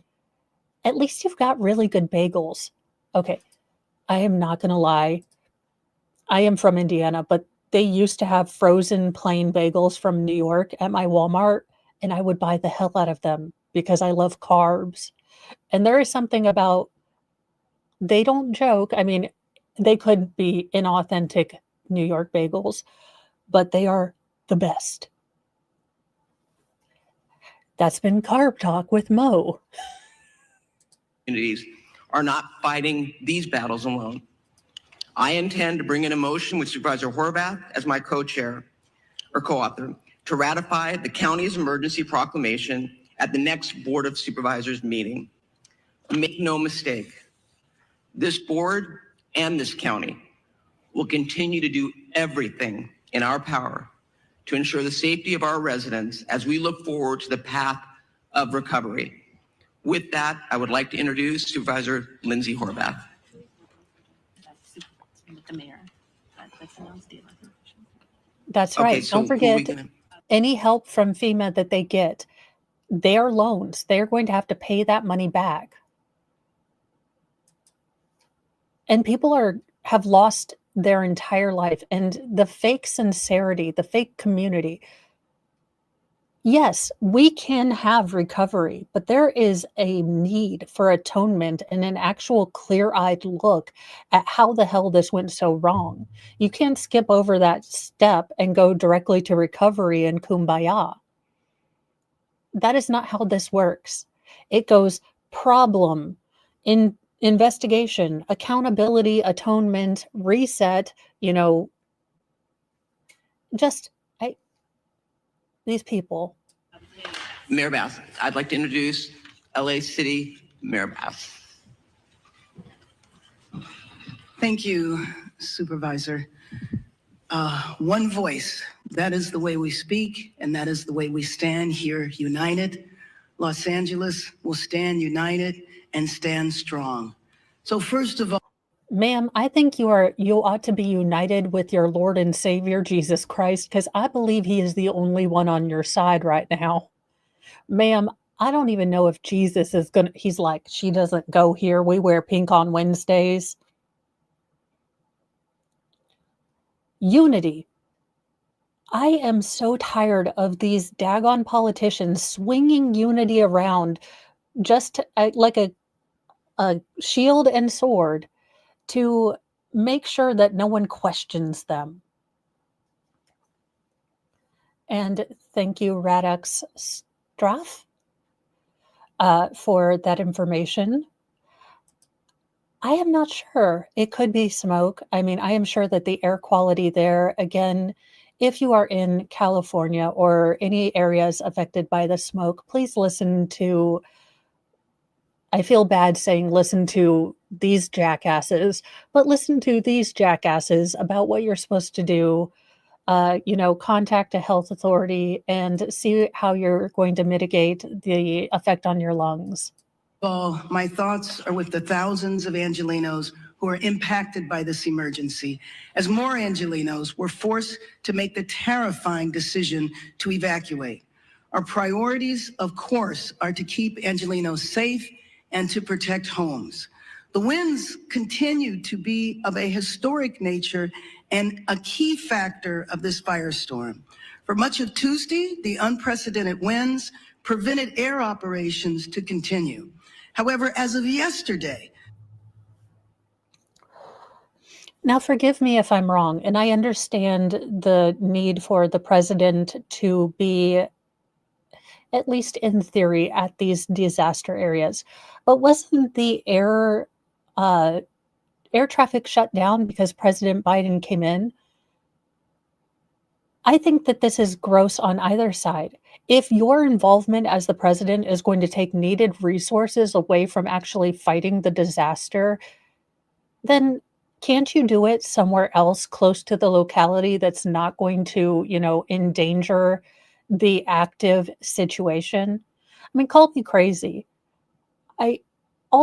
President Biden, for the love of all that is Cheetos, from a friend, from a fellow American, from someone who is just baffled by your continued talk about your stupid kitchen fire when people have lost their entire GD lives.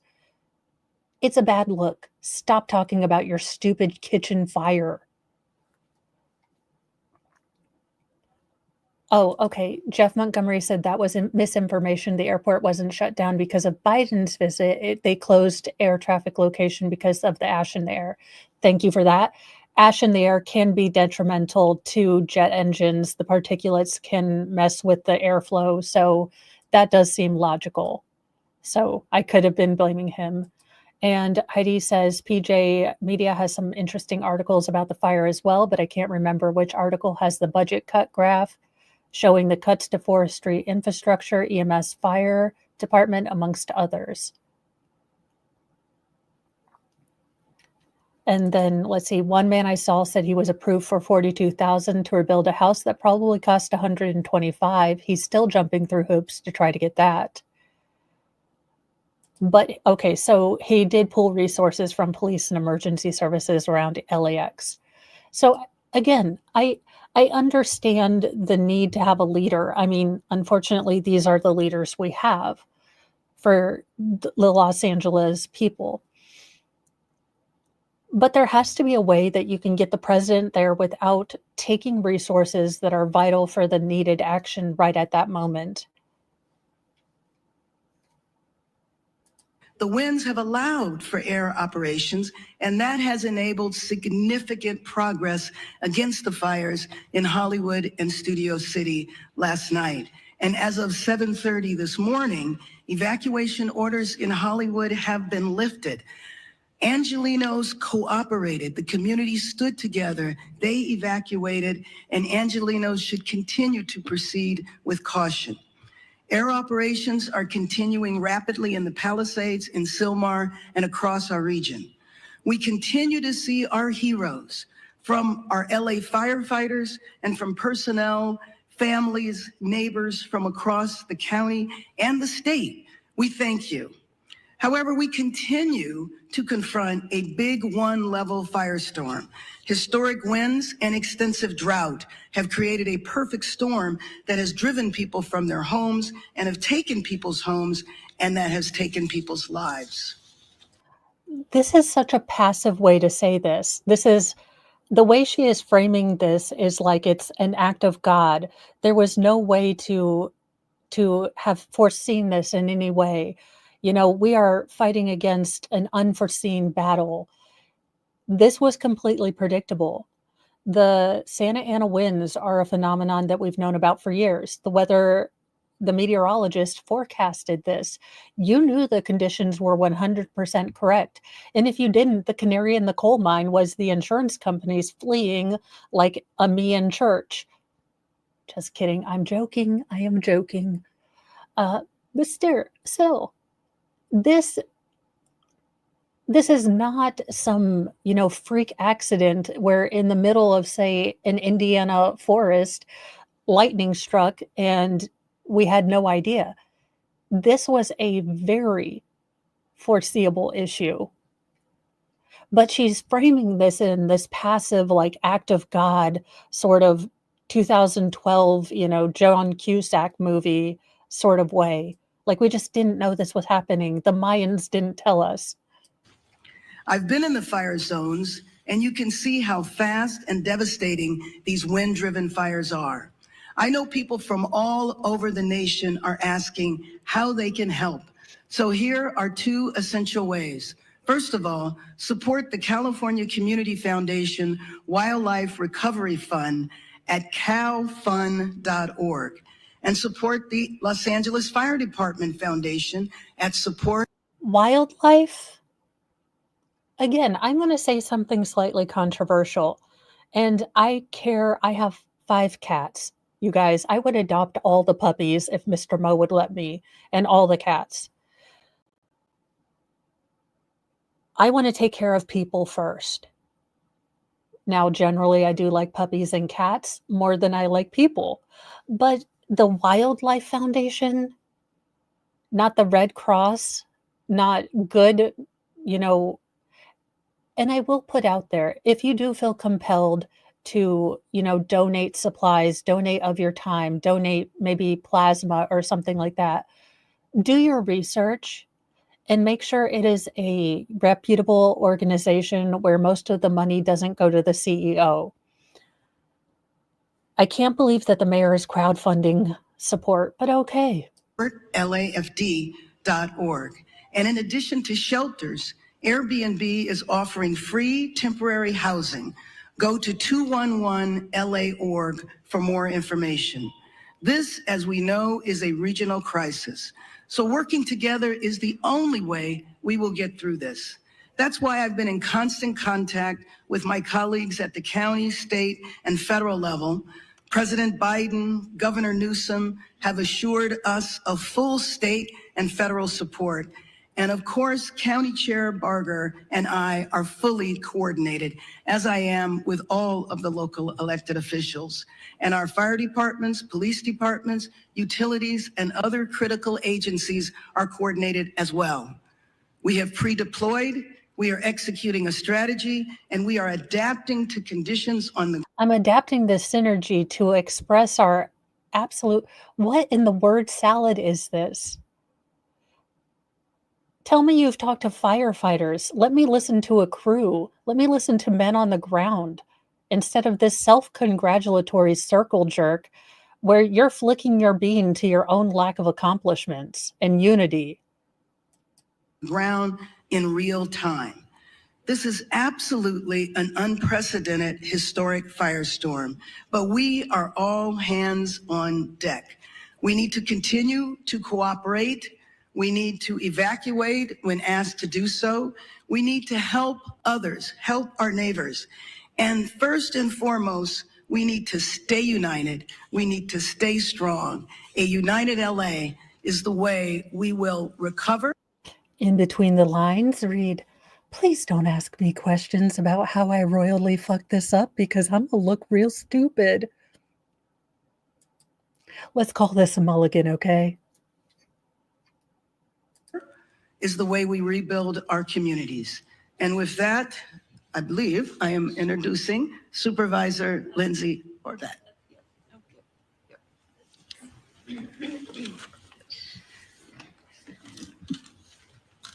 Good morning.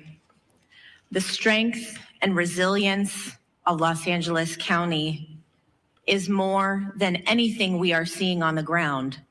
I know this because of the relentless fight that our first responders, our firefighters, our law enforcement officials are putting forward, giving it everything they've got to take on each of these fires throughout the region. That being said, this is testing even the strongest among us.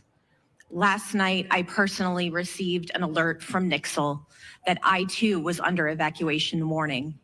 And I was put in the shoes of tens of thousands of Angelenos who have been facing this from the moment the fires broke out. No one should have to choose which priceless memento they're going to take. So are you going to change anything in your government? Now that it's happened to you, now that it's at your door, Now that you can no longer ignore it in a gated community or, when you shut your door, are you going to change things? I love how she's now taken on the identity of victim. The woman who was speaking last was the mayor. I believe this is the city manager.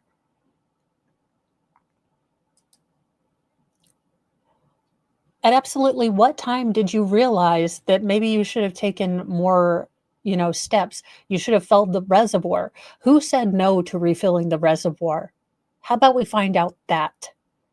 How about we find out, who approved the mayor's trip to Guyana when this particular weather report was on? I want to hear from the first responders. These are the people that are on the ground protecting these people. I don't want to listen to penny problem glasses number 12. These are entire communities that have been destroyed in the blink of an eye. And I hope that some change comes out of this. Take with them or leave behind in order to stay safe, for their families to stay safe, for their communities to be safe. I've heard from so many community members about the pricelessness of the community centers, the faith centers. I apologize, I know that my Midwest in is the showing. Palisades alone, there are more than 20,000 Jewish community members. And I I was always mix those contacted two by the up. Jewish Ghana Federation and Guyana. the work that they are doing throughout the region to support the Jewish community. We've heard with the Eaton fire, the loss of so many faith centers throughout the Palisades fire and so much more. These are not just structures. These are places where people have made lasting memories, memories they will hold on to. But as they look at their community now, their hearts break, and we are in mourning with them. This is a time of grief, and that is why it is tremendous that our governor and our president and all of the leaders behind me and all of the leaders out throughout Los Angeles are standing strong for all of our Angelenos who are suffering. Might I get you some gopher wood that you may make yourself a martyr's cross? What in the name of pantomime kabuki political theater am I watching?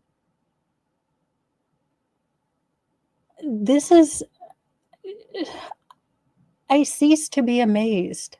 I cease to be amazed at the political kabuki theater. This woman has now taken on martyrdom, victimhood, and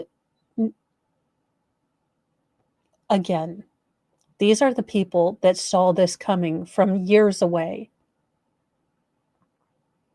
They saw this. They could have prevented this, and they didn't. And it's so frustrating because there are countless untold stories, and this has been repeated so many times in the last year with the hurricanes, with, Palestine, Ohio, with all of these other disasters where it looks like had any sort of planning or any good management gone into them, we wouldn't have had such a great, devastating loss.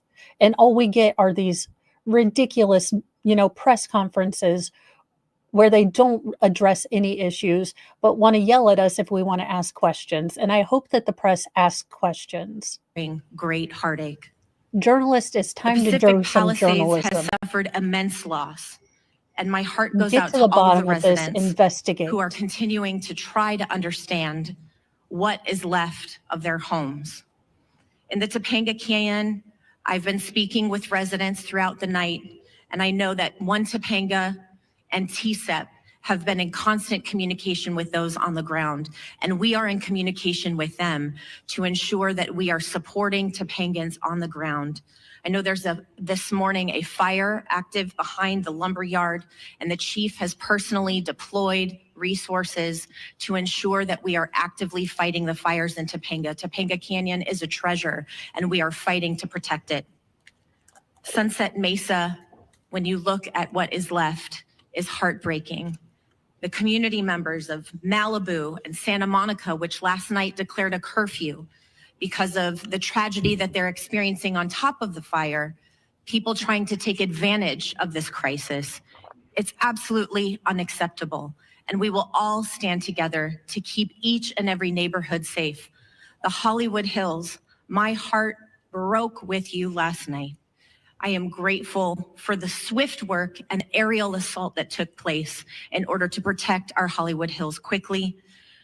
When you saw a We're not home getting go a lot up of in flames in information. Studio City, you wondered if that was going to be the next outburst. The residents of Studio City, we stand with you. And in Sylmar, we have at least achieved some containment of the Hearst fire, but we have a long way to go, and we are watching and standing with you. This is a moment where we will share detailed updates, but we will not forget that behind each of these updates is a person who deserves our support. Can we get to the update portion? Or are you still going to be on your flowery victim march? Because I would like some information. I mean, save the flowery pose for later. I would like information. Thank you. Could you get to that part now? With that, gas shutoffs continue to affect more than 15,000 people in Malibu from Brentwood Country Club to Pepperdine.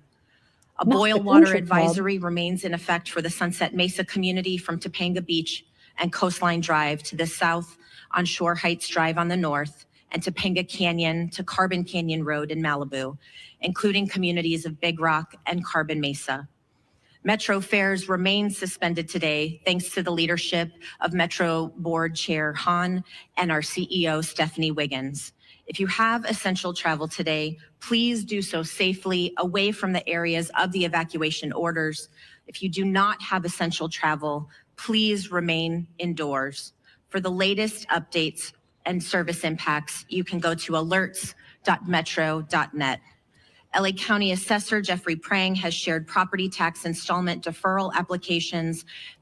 All right, we're going to cut here real quick. I want to show you guys this. This is Dallas right now. There is, in addition to the firestorm in California, there is a large winter storm that is going to be going through the southern states. It is going to be big. It is going to be in areas typically where they don't get this kind of, storm weather. So if you are in any of the areas affected, Texas, I think Arkansas, Alabama, Tennessee, listen to your meteorologist, listen to Ryan Hall. I will pimp Ryan Hall all the time, Ryan Hall, y'all, on YouTube. But, if you are not used to driving in snow, there is no shame in staying home. As an indoor cat, I implore you, if you are not comfortable driving in snow and you are not used to driving in snow, you've never seen snow before, it is not like rain. Do not try it. If you can stay home, please stay home. Thank you so much, Fun Diane, for all you and truck drivers do to keep us safe on the roads, getting us things on time, getting supplies to us when we need them. You're more important than we ever seem to appreciate, but thank you so much for keeping us going. So there you go.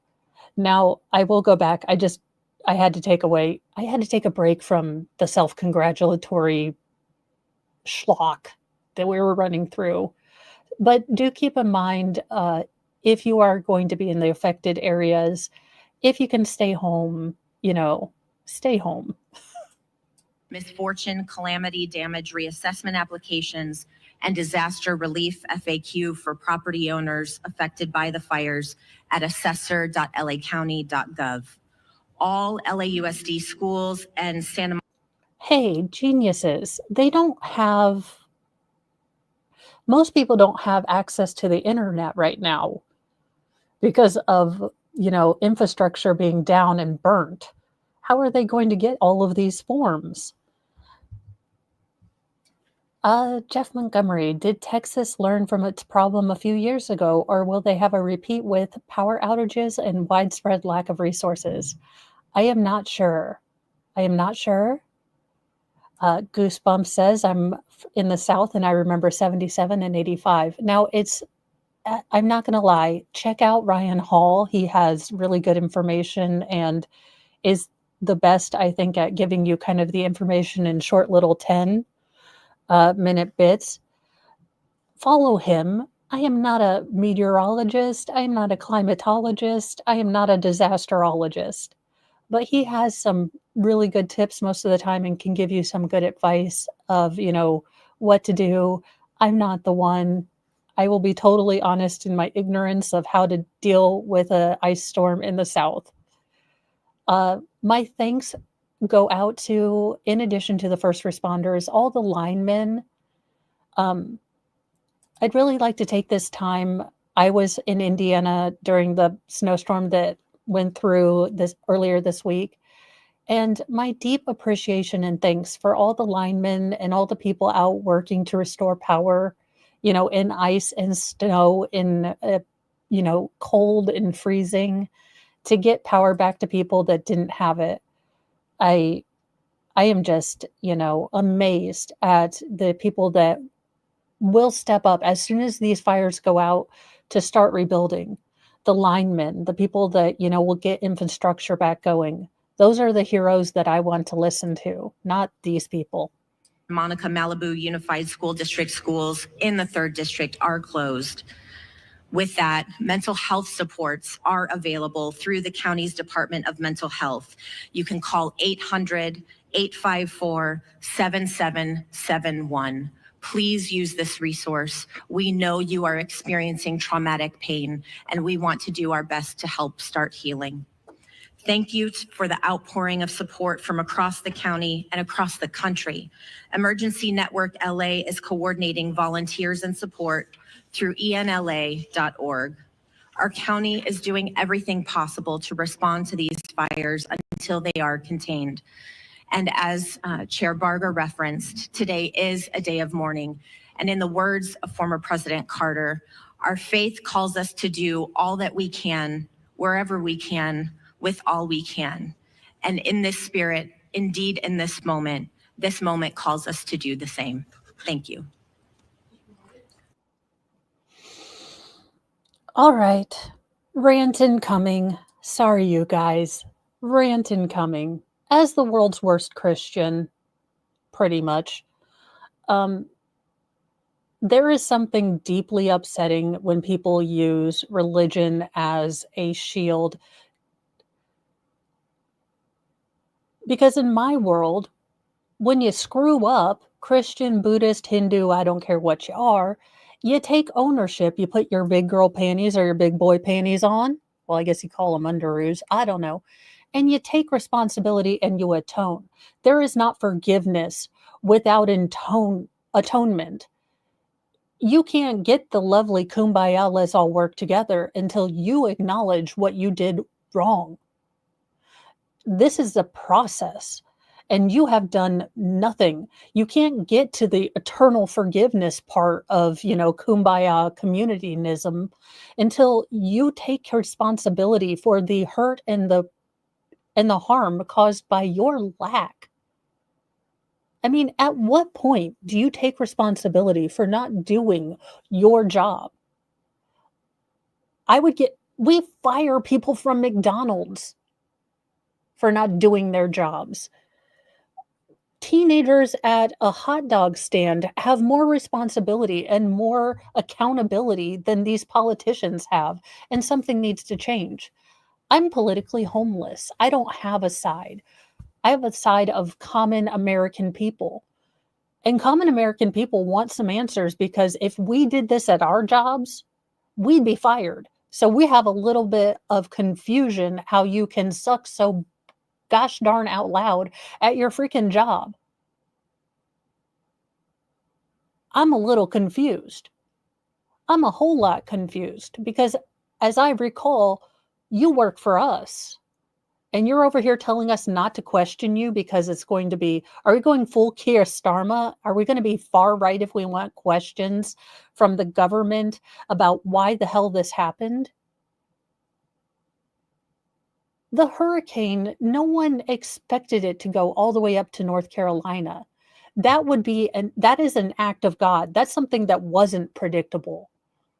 California having raging massive wildfires has been predictable every year for the last 6 years. But no one saw this coming? I mean, I know Miss Cleo is dead, but you didn't need a freaking crystal ball for this.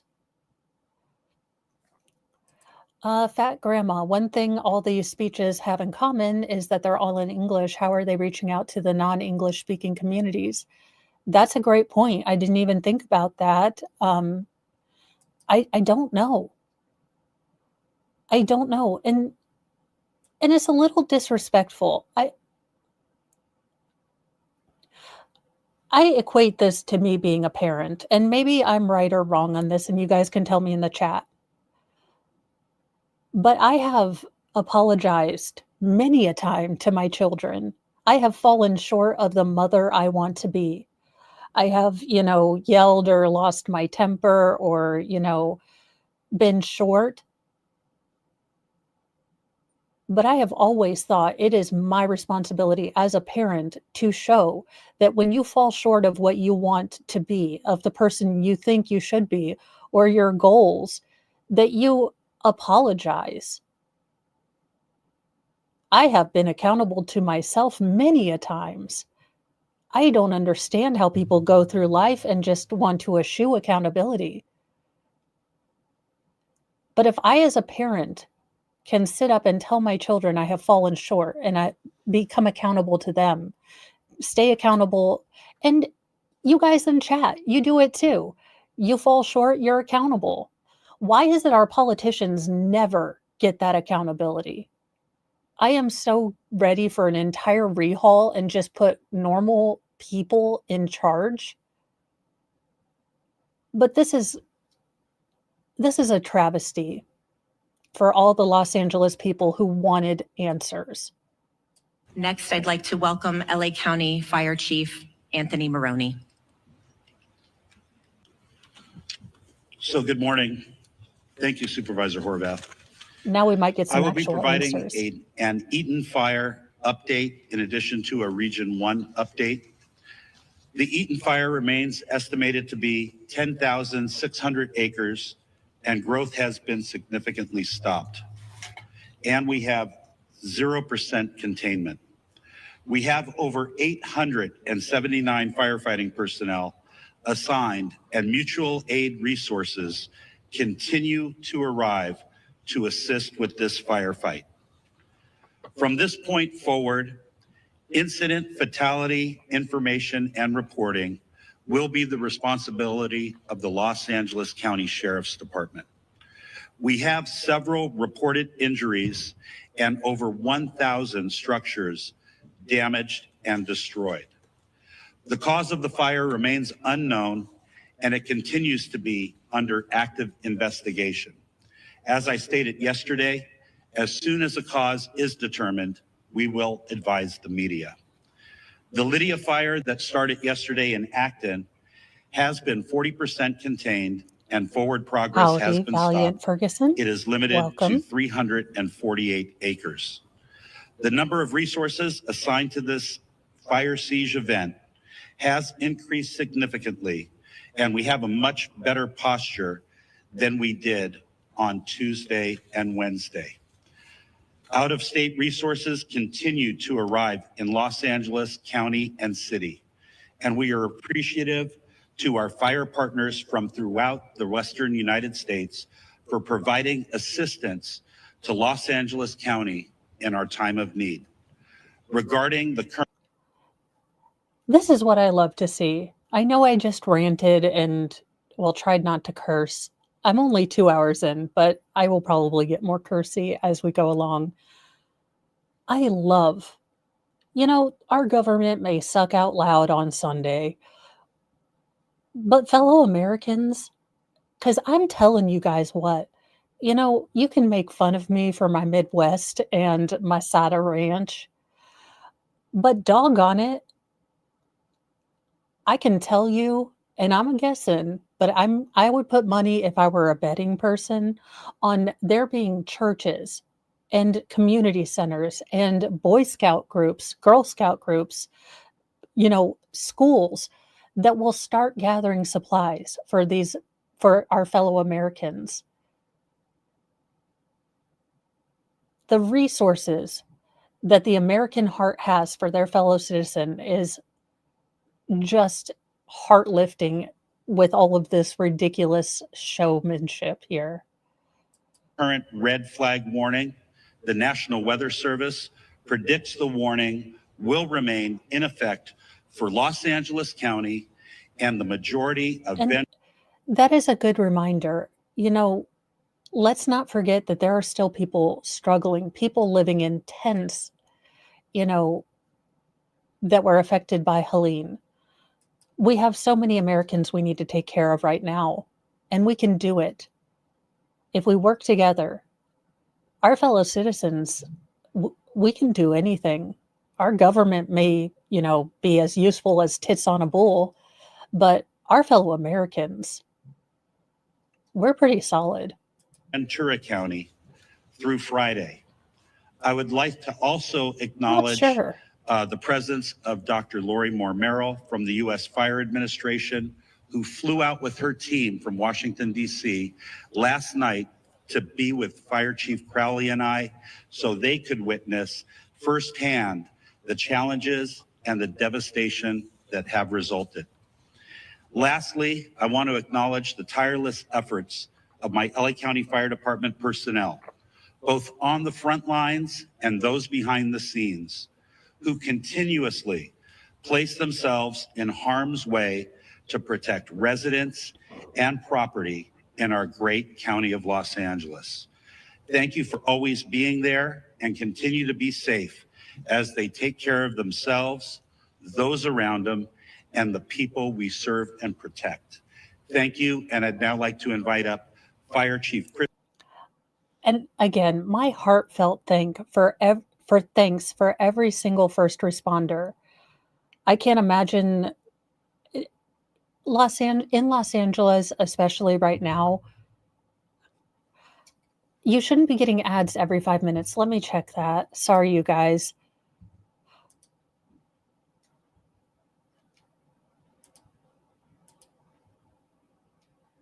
Huh. No, I bumped it down. Sorry about that. They are. Goodness gracious, we have so many things involved at home that we need to take care of. It's a simple thing. It's a simple thing.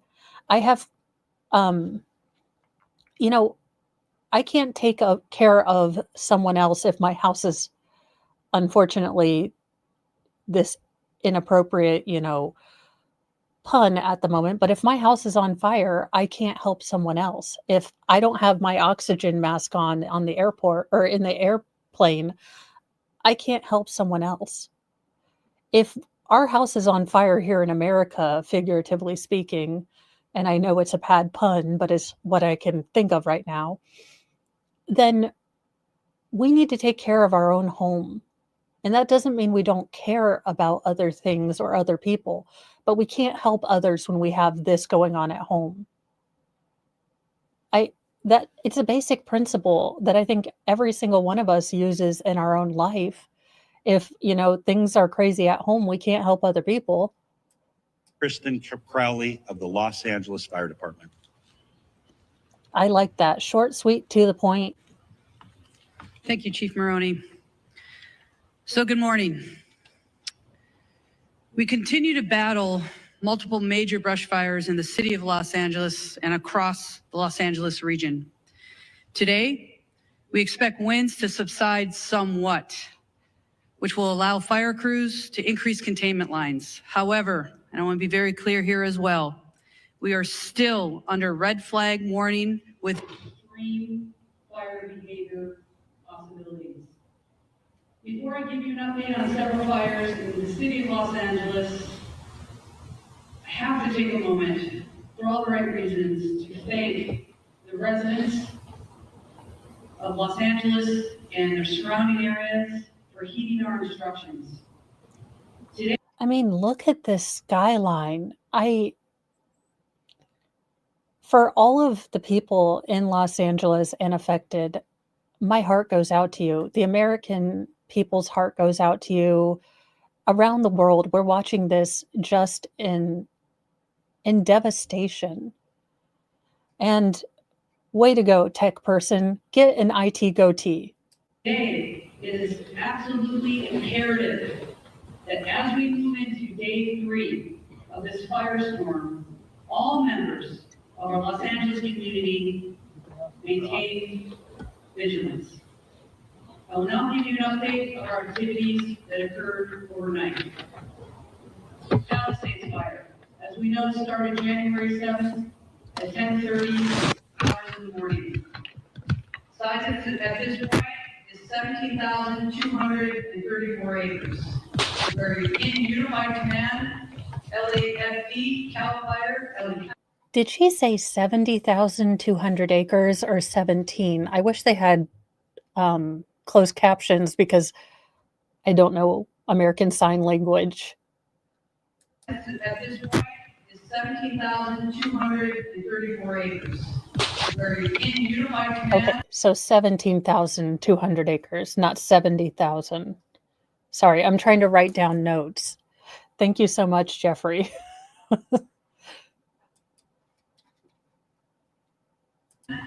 LAFD, CAL FIRE, LA County Fire, LAPD, and LA Sheriff.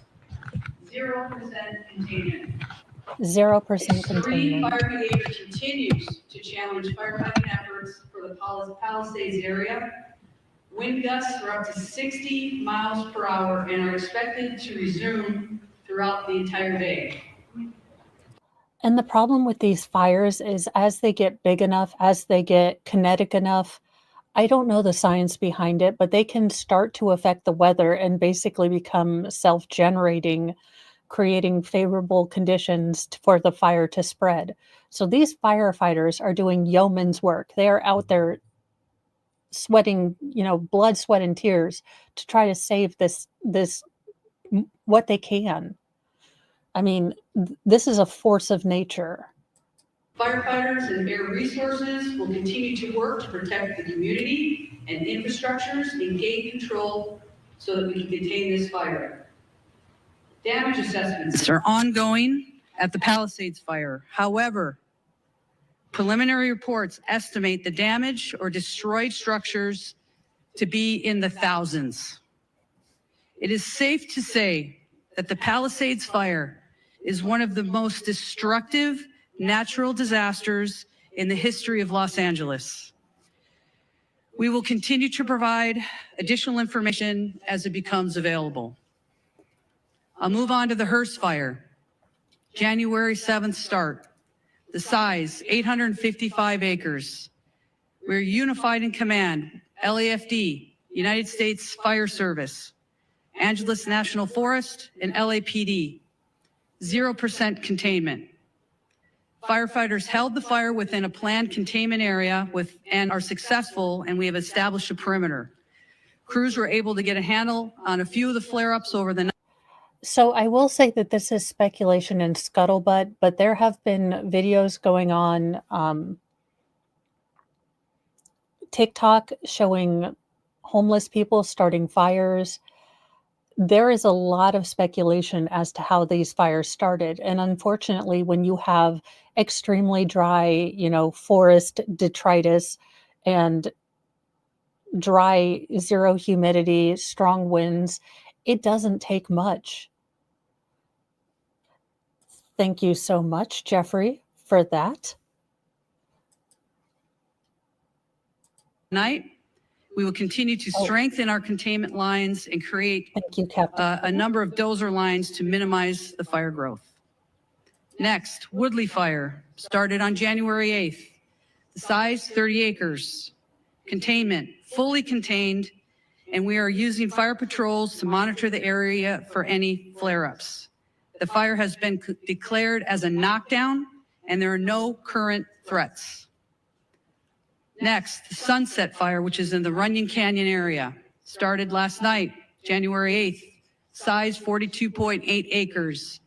Forward progress, I'm very glad to share with everybody, was stopped, and the crews are working to put out spot fires within the perimeters and to keep the wind from spreading any additional embers.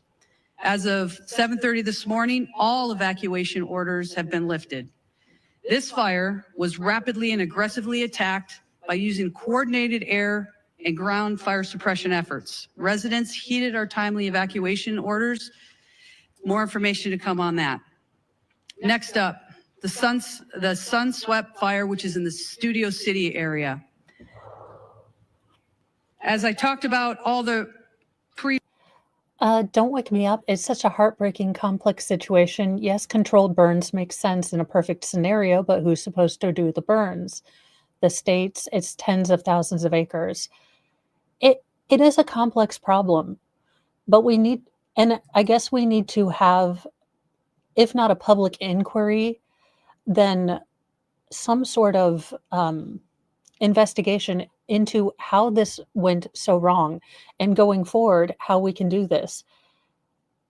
I was under the impression that former President, in his last administration, President Trump and the state worked together on a plan, but they need to be doable. They need to be concrete things that we can do. And I'm sure that much smarter people than me that understand these kind of variables could come up with solutions. I don't have the answers, but I do want some answers as far as these questions as to why this happens. It's something that, didn't happen when we had these kind of things, when we had good forest management. We need to get people that know what they're doing. I'm sure that's going to cost money. But if we want to, if these officials are to be believed and we want to be resilient, then let's truly build back better and learn from the mistakes. And we have to look them head on. We have to see, what was our strategy now? What was it supposed to be doing? Why wasn't it done? Why did we take out money from the fire department when we knew that these conditions were occurring? Previous incidents, on top of this, our fire department was faced with another massive challenge. A very large structure fire encompassing 2 large hillside homes with heavy fire, which exposed brush, broke out in the Studio City area of Los Angeles. The high winds caused the fire to extend within the adjacent brush, potentially causing another additional brush fire. Our LEFD poured all available resources into this fire, and through a combined effort, were successful in preventing another devastating brush fire. Our firefighters stopped the forward progress at just under 1 acre. Also, to be clear, all of the incidents that I just spoke about are all under an active investigation. Let's talk about the preparations for today. The LAFD continues to augment and recall all of our firefighters to fill every single available seat That on was a great every job. single. What a story that they were able to stop another fire from becoming massive. And they were there to stop it. They had the resources. So why were they without resources for so long? Nicola, I'm telling you, LA has their ALS people on point. I love how animated they are. Available apparatus within the city of Los Angeles. Firefighters continue to move into the Southern California region from across the Western region of the United States, and we are very, very grateful for any assistance that we are receiving. Weather conditions are beginning to turn favorably, which will allow us to increase our containment lines. Again, our primary focus remains on impacting and affecting rescues and saving lives while protecting property. The multiple incidents across the city and the region continue to tax our firefighters. However, rest assured that every single firefighter, first responder, law enforcement officer across the region remains 100% committed to protecting our communities. Here's your call to action. Stay informed with trusted news and official updates. Be prepared to evacuate if you live near a wildland area. Follow all evacuation warnings and orders without delay. We also ask the public to stay off the roadways and away from any impacted areas which we want to make sure there's zero room for any other issues when it comes to delays for our firefighters, first responders to get to where we need to go. I don't know about you guys, but I love this chick. I love her. I love that she's getting information out. She is not doing bells and whistles. She is giving props to her, first responders. She is making it about them. Ma'am, gold star. In comparison to all the other people that have bloviated and pontificated, I like this. She is being direct. She is taking care of business because she has people on the front line. She probably knows a bunch of these firefighters' families. She knows that they have people at home that want them to get home. And those are her people. To take just a moment to thank every single Los Angeles resident who's been impacted by this for staying vigilant, supporting our first responders, and helping your neighbors. Thank you to Mayor Bass, our city leadership, everybody that is here. As you can see, we stand with. Well, I spoke too soon. Never mind. The bloviating is at the end. Every single community member, business, anybody that's been negatively impacted by all of these incidents, we stand with you. We're going to remain strong with you as well. And I tell you, we're throwing everything at this that we possibly can, and we're going to move through this and continue to support one another. With that, I will go ahead and introduce our next speaker, which is Sheriff Luna. Sir. Good morning, Robert Luna, the Sheriff of Los Angeles County. Currently, we have well over 400 sheriff's personnel that are still actively deployed to the fires, in addition to our normal staffing for patrol-related functions throughout the county of Los Angeles. Deputies continue to assist our residents with evacuations. They are performing a lot of humanitarian missions. So many stories to share, don't have time right now. Providing food and blankets to people, rescuing people who unfortunately did not evacuate when they were asked to. So you've heard it over and over up here. A lot of the stories of heroic actions by our deputy sheriffs, police officers, or firefighters, a lot of them are taking place from people who did not choose to evacuate, putting their own lives at risk. So please, if you're asked to evacuate, because it's not only your life you're putting in danger. We continue to conduct roving patrols, manning hard road closures, providing security in evacuation areas to prevent anyone who may be tempted to engage in criminal behavior like looting. He's not as fun. He doesn't have the all caps bold underline face that I see myself in. This guy's much too stoic. He doesn't have that. What the hell is this? Did she actually just say it? Y'all, I could not be an ASL person. Could you imagine me? Can you imagine me? Because I'd be like, wait a minute.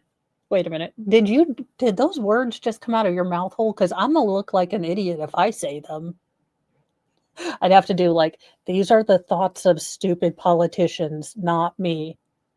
And then I'd start my little speech. It was mentioned earlier before by the supervisor, and I'm going to make this crystal clear to everybody out there. Still, I'd put a Last caveat night in there. and this morning, we are up to 20 individuals who chose to go into our areas and deprive these poor people who have been through so much of their property. Absolutely unacceptable. And I'm going to give direction to our department members. As you know, when we have an evacuation order, As Sheriff Judge Grady says, you loot, we force multiply. If I were the sheriff, I'd be like, it's Dirty Harry time. Again, reason number 11D12, I'm not a police officer. Also, I would tase way too many people. With great power comes great responsibility, and I don't have it. By law, if you remain in that area, you are guilty of a misdemeanor. If you commit certain crimes, it could jump up to a felony. I'm going to be asking our employees to start enforcing that.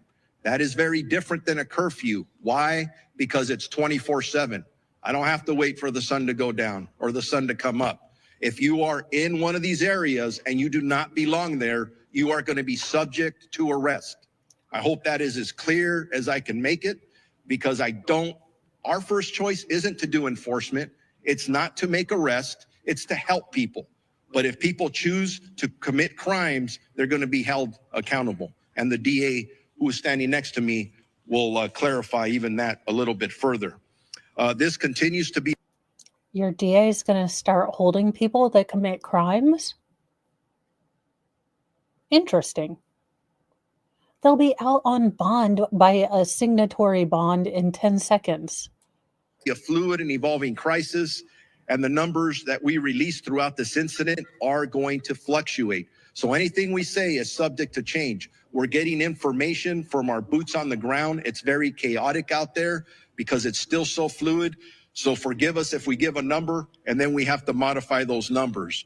I talked about the 20 arrests that have been made so far. Unfortunately, I do expect that to go up. We're not going to tolerate that kind of activity. People getting evacuation orders, at least from kind of the stories that I've watched, they are being told to leave their front doors unlocked so that fire personnel can go in and try to mitigate, damage if they can. So people are taking advantage of this because there is something wrong with some people. Look, some people will never visit the town of Do Right. They just won't. And I am afraid that we are going to see Los Angeles fall into a pit of chaos if this gets worse. We have substantially increased our deployment of deputies at the fixed traffic post and are trying to limit and clear out any unauthorized vehicles or people in these areas.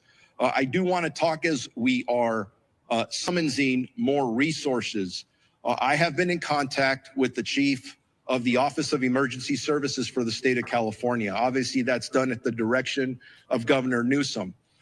From the get-go of this, he has offered any and all resources to us and law enforcement. That's what I and they're worry doing about. the same for fire, but I'll specifically talk about policing. The California National Guard is on standby at our direction, specifically my direction. And we, along with my partner, Jim McDonnell at the LAPD, are currently in discussions if we are going to need them or how we would deploy them as the hours go on. So stand by for that information as the hours tick on. Wait a minute. Now, are you telling me that there are National Guard resources? You have a firestorm of the century and you have yet to deploy them? You have resources that you're holding? No, makes perfect sense. I mean, wait till it gets worse. Chief Maroney mentioned this regarding any death toll information. Yes, we had preliminary numbers yesterday. I got to be honest with you, as I reviewed some of those last night and this morning, I was not satisfied with some of the information that we're getting. And it's not the fault of our people. The people that are working under very difficult conditions are doing their best to do what they need to do. At one point, we'll be able to do a more thorough search of these impacted areas. Some of them look like a bomb was dropped in them, where we will be able to bring in canines and other things to help us hopefully not discover too many fatalities. That's our prayer. But this is a crisis and we don't know what to expect, but we're ready for everything. So all information. You're the leader. I understand that it's generally chaotic. You are the head. You are the one that's supposed to be collating all of this disparate information into things that we can understand. How the hell are you up here saying, well, people are pissing off Helga the leg. They really are. But how are you going to stand up there? You are the person, the conduit through which all of this information is compiled and then given to us. It's not someone else's job. That's your job. What have you been doing? I understand it's chaotic, but this is the job that I'm guessing you ran for and were elected to. For the love of all that is holy and flapjacks. I want a milkshake now. These people have made me want carbohydrates. I feel like hairspray and I'm John Travolta. You're testing my patient and my diet pill hadn't even come in yet. At least on the county side of this equation, we're working with our coroner's office. We'll figure out those numbers. So be patient with us when you ask us about death toll numbers. Right now, frankly, we don't know yet. We eventually will. Evacuations overall for Palisades, Eaton, Hearst, and Lydia fires. The number in both county and city areas, evacuation orders are impacting 179,783 residents. That's nearly 180,000 people in Los Angeles County that are currently under evacuation orders, with another close to 200,000 residents that are under evacuation warnings. I cannot emphasize enough that I urge residents that are asked to evacuate to follow our warnings. I gave some examples earlier. I'm going out. Okay, guys, this is from Mama Mo. I'm not y'all's mom. I'm not going to tell you to go brush your teeth or anything. But if you are in the affected areas and you are told to leave, please do. And again, I know that it is so easy for me to say that things aren't important, sitting at my desk surrounded by my stuff, but you are more important. And that goes for the snowstorm that's also happening in the South. Follow directions, use your common sense, don't do anything dangerous. Keep safe, keep warm, do it. Follow the best advice. That's all. I don't want anyone to get hurt. Through my staff, hey, give me some stories where our deputies are just constantly putting their life on the line. And in every example I'm given is as a result of somebody who chose not to evacuate. I don't want to tell those stories anymore. I don't want to give stories of our first responders being injured, specifically our communities being injured. Please, if you're told to evacuate, evacuate. Two of our sheriff substations are out of power, running on generators. That's both our Altadena and Crescentia Valley stations. They're right in the thick of things. They're engaged in all of the work that I've described. The issues of mutual aid. Will consistently evaluate and reevaluate the needs for more law enforcement personnel. But I can tell you, I'm getting calls. Okay. Since this is mostly fluff, I am going to interrupt it to go to, well, we need to hear from Hollywood. Well, we don't need to, but celebrities turn on their government, blast LA mayor for fire response, ruined our state. Looks like there might be a reckoning, you guys. It looks like the Hollywood is watching these press conferences and are not impressed either. Big Hollywood names have started to turn on Los Angeles leadership, including Mayor Karen Bass, over botched response to wildfires raging across the ritzy, celebrity-filled Pacific Palisades and the surrounding areas. Actress Sarah Michelle Gellar led the charge, criticizing leadership on Instagram for failing to direct tens of thousands of Southern California residents trying to flee the fires that burned uncontained Wednesday. City of LA, you want everyone to evacuate, yet you have complete gridlock, not one traffic cop on the roads helping, Gellar wrote, tagging Bass and the city of Los Angeles. You go, Buffy.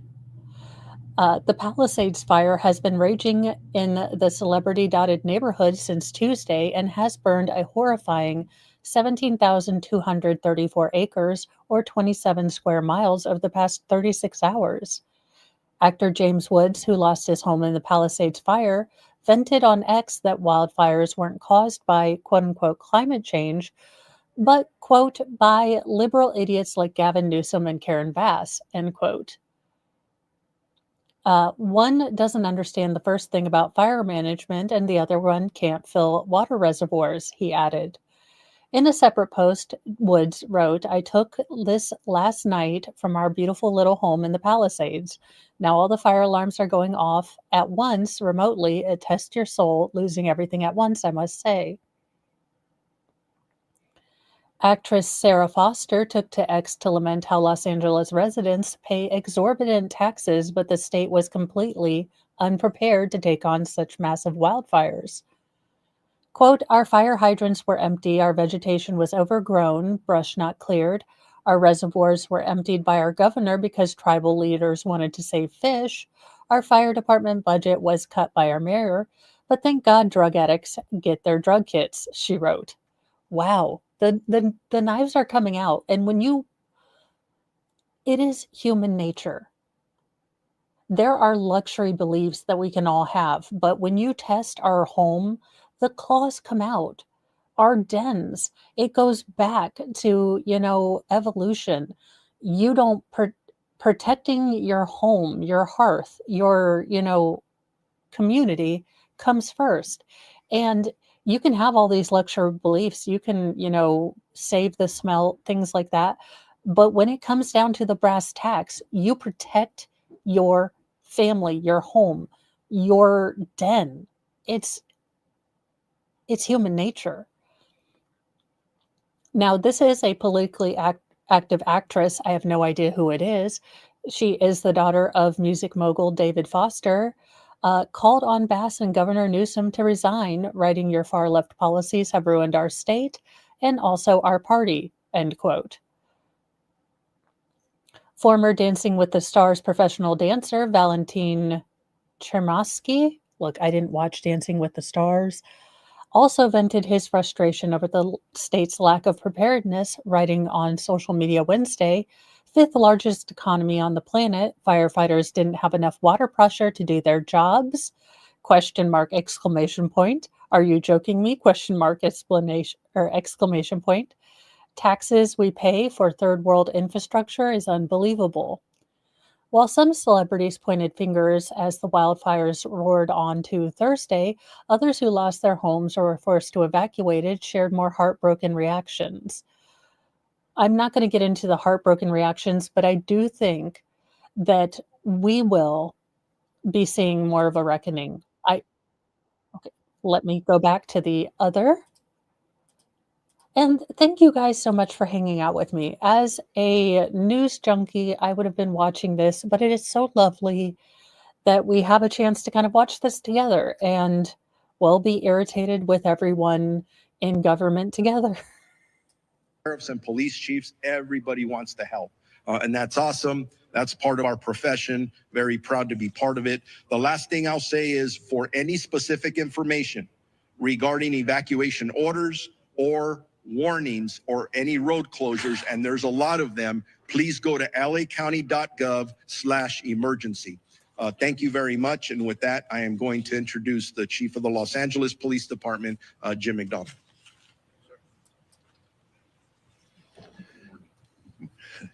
Morning, and I'll start off with a sincere thank you to all who have cooperated. I don't get that. What are some of these laws? And I get it. I like animals. I'm more of an animal person than a people person. And I would love to save fish too, but we have to have some practicality. There has to be kind of some common sense. Can't we save some of the fish and then have water? I don't get it. Again, Gavin Newsom in 2014, the people of California voted to build more reservoirs, and they still haven't even started on them. I mean, what is going on? And supported the first responders and others who've been out there doing the best they can to make this as manageable as it can be. We're still on full tactical alert at the LAPD in support of our fire partners to be able to accomplish their mission. We're assisting with safety as well as the evacuation sites. You heard the sheriff quote the numbers of people who are out there using those. And again, we want to provide every level of safety we can for those involved in that effort. We've been joined by our port police and Los Angeles World Airport police partners as part of the city family in doing the jobs that we're doing as we move forward today. But I want to thank our team. Many of our team and many of the people who are here behind me have left their families in fire areas to come to work to be able to help others. We've had a large number of people who have been evacuated, a large number of people in this group here who either family or friends have lost their own homes and lost everything they own and are dealing with taking care of young families at the same time while they're trying to balance the needs of work with the needs and responsibility. Wait, what in the name of Fazoli's are... All right, we're looking this up. What?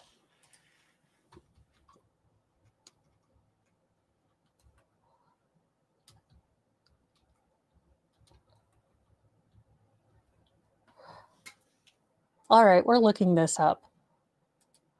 Yes, in 2022, a California court ruled that bees are fish for the purposes of protecting them under the state's endangered species law. As a recovering Catholic, we used to do this hardcore in the Victorian times. That's why beavers, and I think beavers were considered a fish because of Lenten time. There were so many saint holidays when we were mostly Catholic that they kept adding animals to the fish category that you could eat if they lived near water. So, you know, as a recovering Catholic, I kind of like the idea. As a functional human being, I think it's really, really dumb. The California Supreme Court upheld a lower court decision that bees can be considered fish under California's Endangered Species Act, CESA. The court's decision was based on the following. The CESA defines fish broadly enough to include bees. The term invertebrate, under the definition of fish, includes both aquatic and terrestrial invertebrates. No.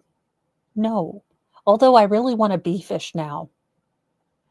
On that note, and just to clear the air, I have showed you guys this before, but this is the most amazing thing.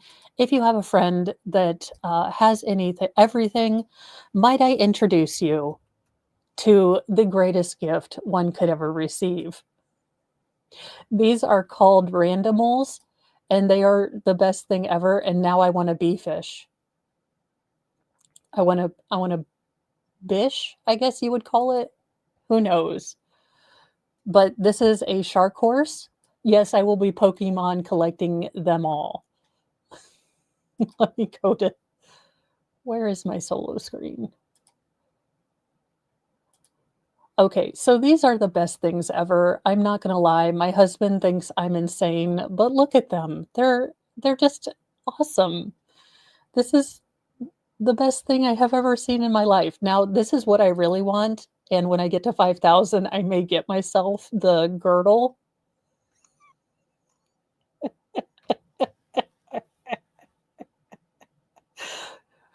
I am not going to lie. My husband is greatly worried about my sanity, but I think these might be the greatest thing ever. The squirrel tiger. I mean, why not? And for those of you just joining, I was just breaking this. That is a good question, Jeff Montgomery. I don't know how one would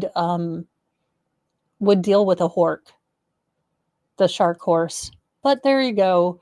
Just in case you know someone that has anything, everything and anything. These are awesome. I am also getting the octopus just because who wouldn't? Although it does look, okay, not slightly, but totally demonic. But there you go. I have... Look, I'm the best wife. I do have the bee Rex. If you need something to brighten your day, look, it's the bee Rex. It is the most wonderful thing ever.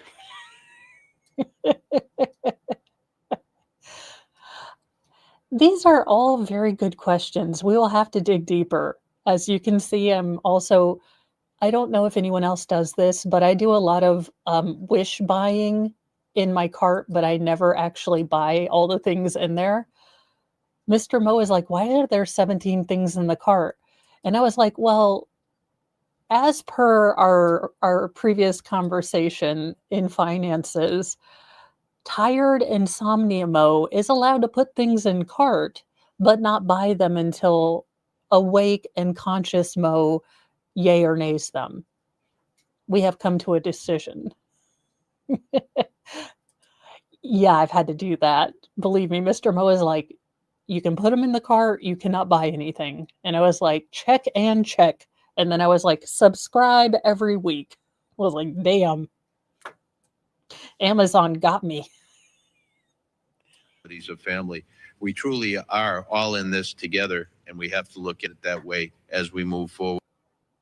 That would have been the perfect time to break into a Wildcat High School Musical flash mob.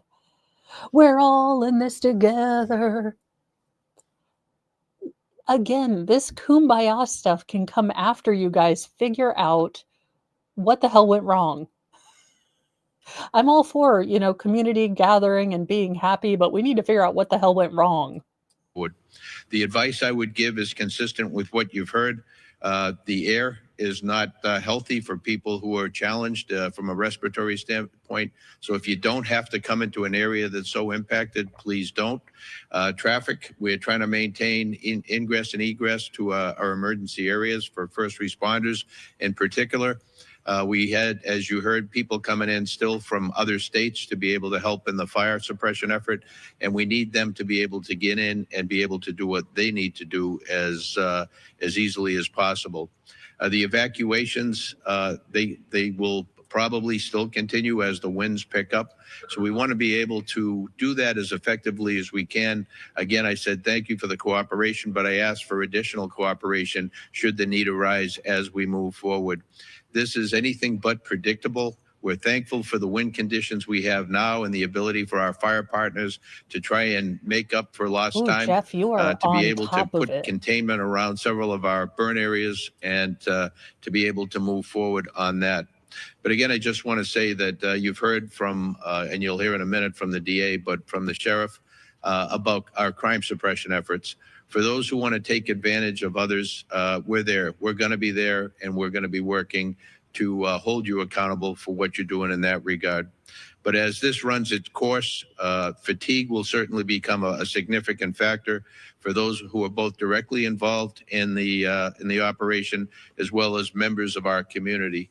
So again, we are very thankful for the people who are doing this on all of our behalf.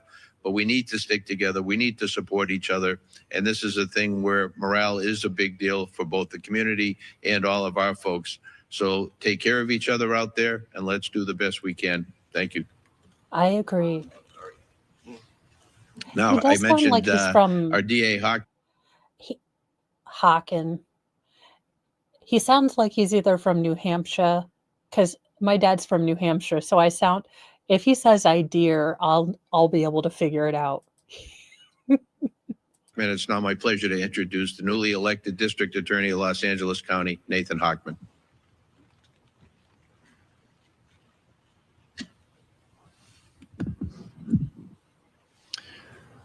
Yesterday, I bore witness by walking and driving through Pacific Palisades. Thank you so much for becoming I ended up at my sister's house. A member of the Church of Mo. We have sarcasm, dark chocolate, and gallows humor. We just ask that you leave your plastic recorders, no hot cross buns, and just a scotch of patchouli oil. Do not shower in patchouli oil. Thank you so much, Jeffrey. A house where she and her husband had raised 4 boys, celebrated birthdays, barbecues, and whatnot. And that house has been burned to the ground. And not just her house, but all her neighbors, up and down each one of the blocks I traveled. Those houses no longer exist. They are now basically rubble. And I haven't seen something like that. And I've lived here almost over 60 years. In the entire time I've been here, it looked apocalyptic. Not since the 1990s, when Los Angeles was hit with the fires, the flood, the earthquake, and the riots, have I seen such disaster occur here in our city. But like back then, Los Angeles has true grit. It has resilience, and it will rebuild, and it will rebuild better. But does the citizenry always have to rebuild in spite of the government? And I get that that most people in Los Angeles voted for this current government. So ostensibly, I guess they're happy in their choices. But does the community every time have to build back in spite of poor management? Could we stop the cycle? And I'm going to take a quick bio break. Than ever. But along the way, there might be people out there who want to take advantage of the people who are suffering these tragic losses. These criminals need to hear, as they've heard from the sheriff, as they've heard from Chief McDonald, an unmistakably clear message that if you want to go ahead and loot, if you want to commit burglary, if you want to engage in grand theft, if you want to engage in these internet scams where you're going to take advantage of people who are going to be seeking insurance and government benefits, you will be arrested, you will be prosecuted, and you will be punished to the full extent of the law. And the reason I want to send this warning now is I don't want any mistake later that somehow they thought, oh, it's not a big deal. It's a huge deal.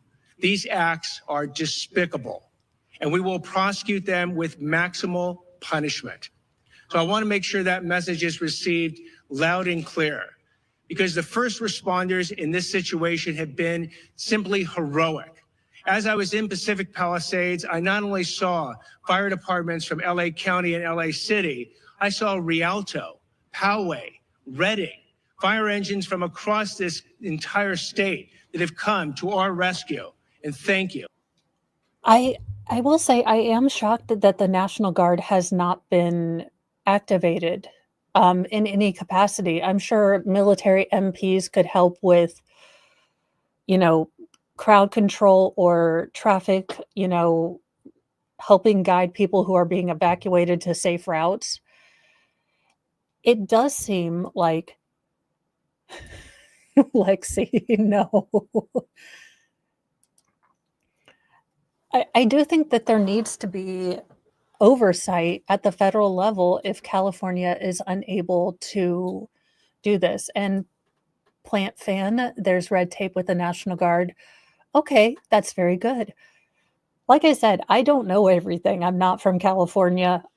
I don't understand kind of how things go there. So it is a bit like outside looking in. I am confused, but I also don't understand how things work there. So I can't give that, here's how you fix this, because I don't know how things work. Or what kind of, how you do things in LA. Thank you to all the first responders. When it comes to law enforcement, it's an all hands on deck operation with law enforcement and the DA's office. Again, detectives are putting on uniforms and getting out there on the streets to protect us. We owe them a huge thank you. And from the DA's office, if we do get these cases, please be on notice that we are going to try and deter you from committing the crimes in the first place.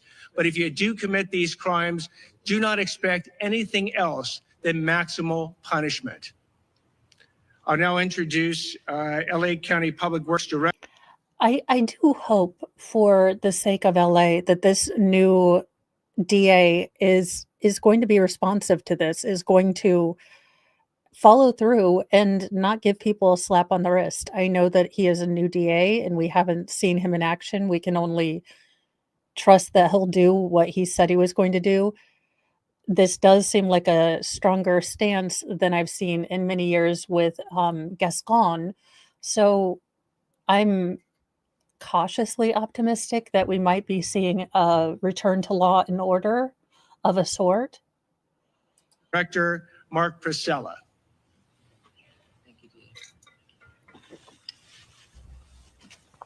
Good morning. As was stated, my name is Mark Pastrella. I'm the director of the Los Angeles County Public Works Agency. First, I want to say my heart, of course, goes out to everyone affected by the devastating event. I personally toured many of the areas yesterday and met with residents. And as everyone here has described, it's an absolute tragedy, including the life safety support system, our infrastructure that has been destroyed that supports life in these communities. I know from personal experience that feeling a loss from a wildfire, and I have tremendous respect for our firefighters and other first responders, our police force, the sheriff's department for the work they are currently doing.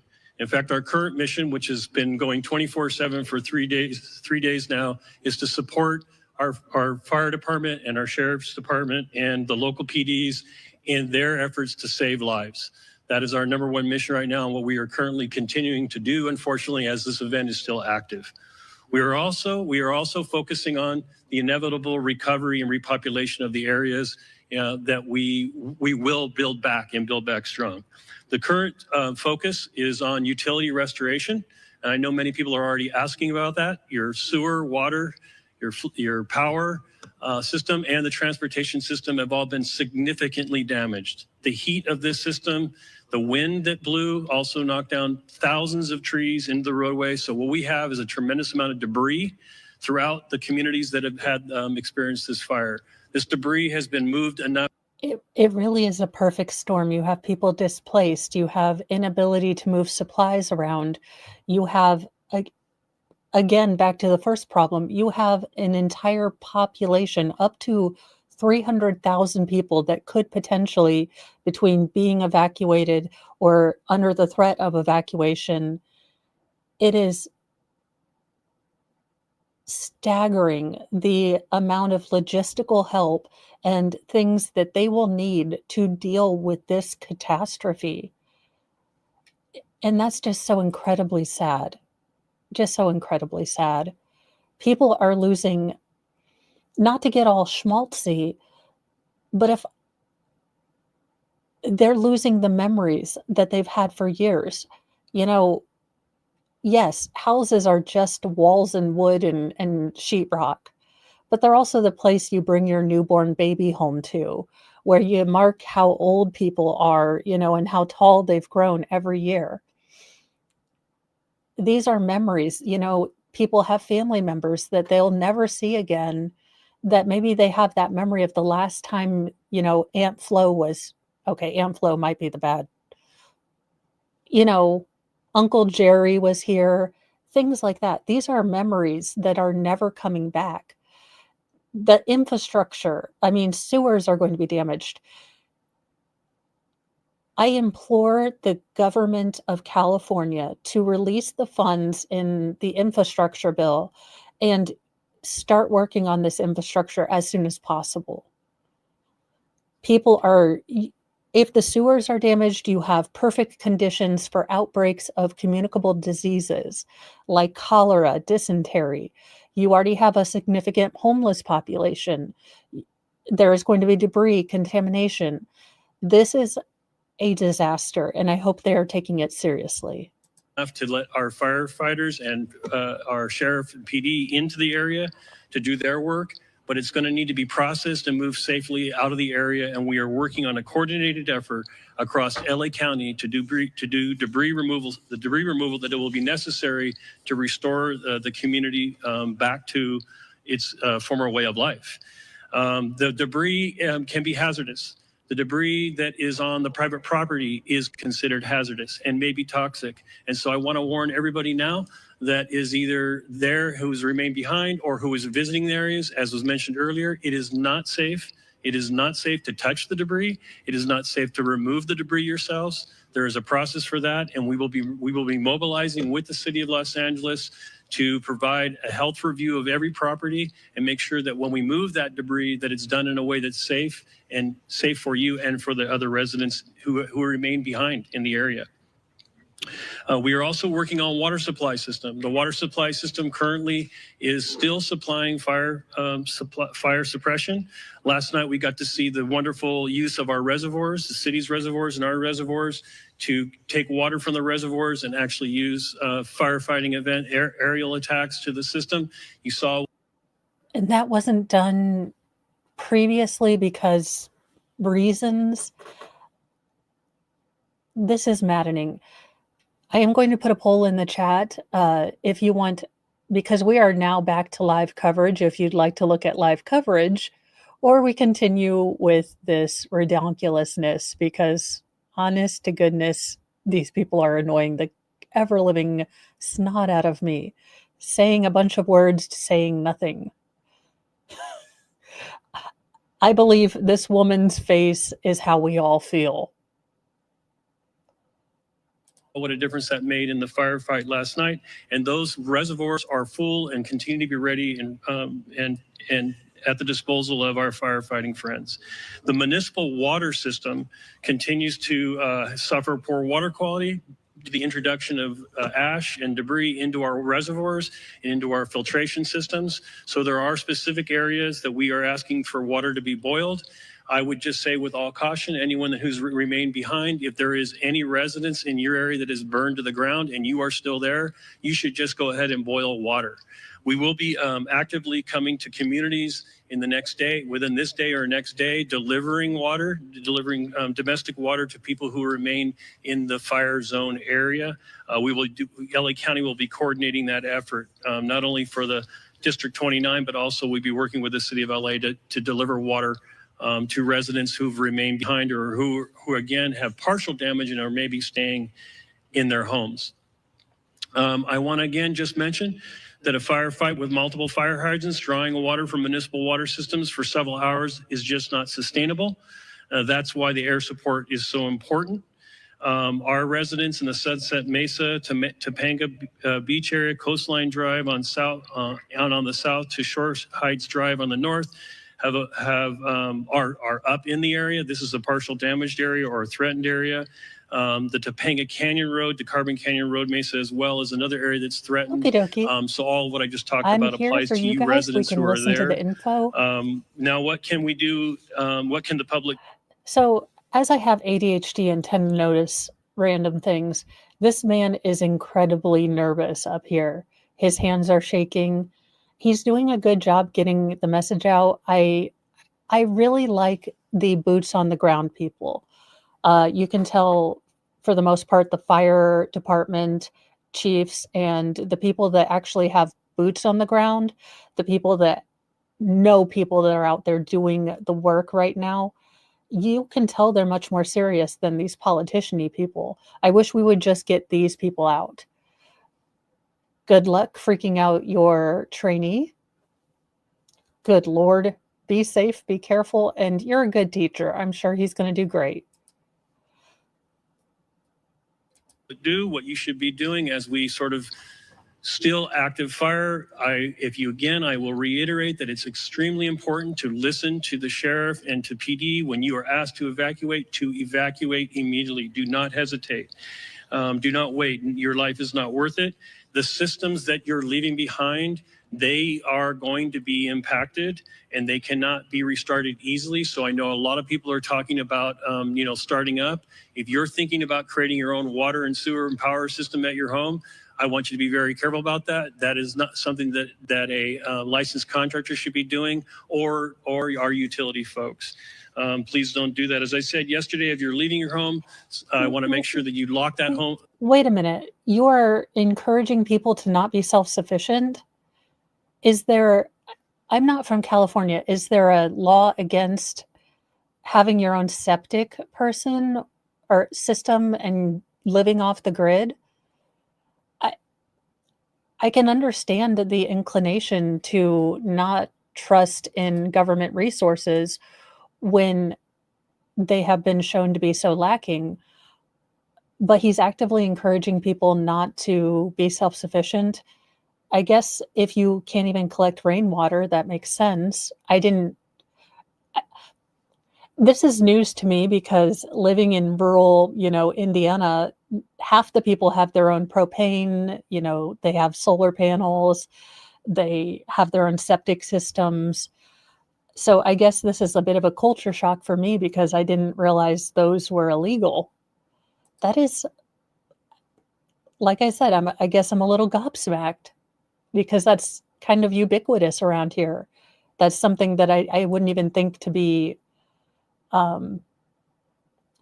don't know, regulated. Wow, that is so strange. Okay.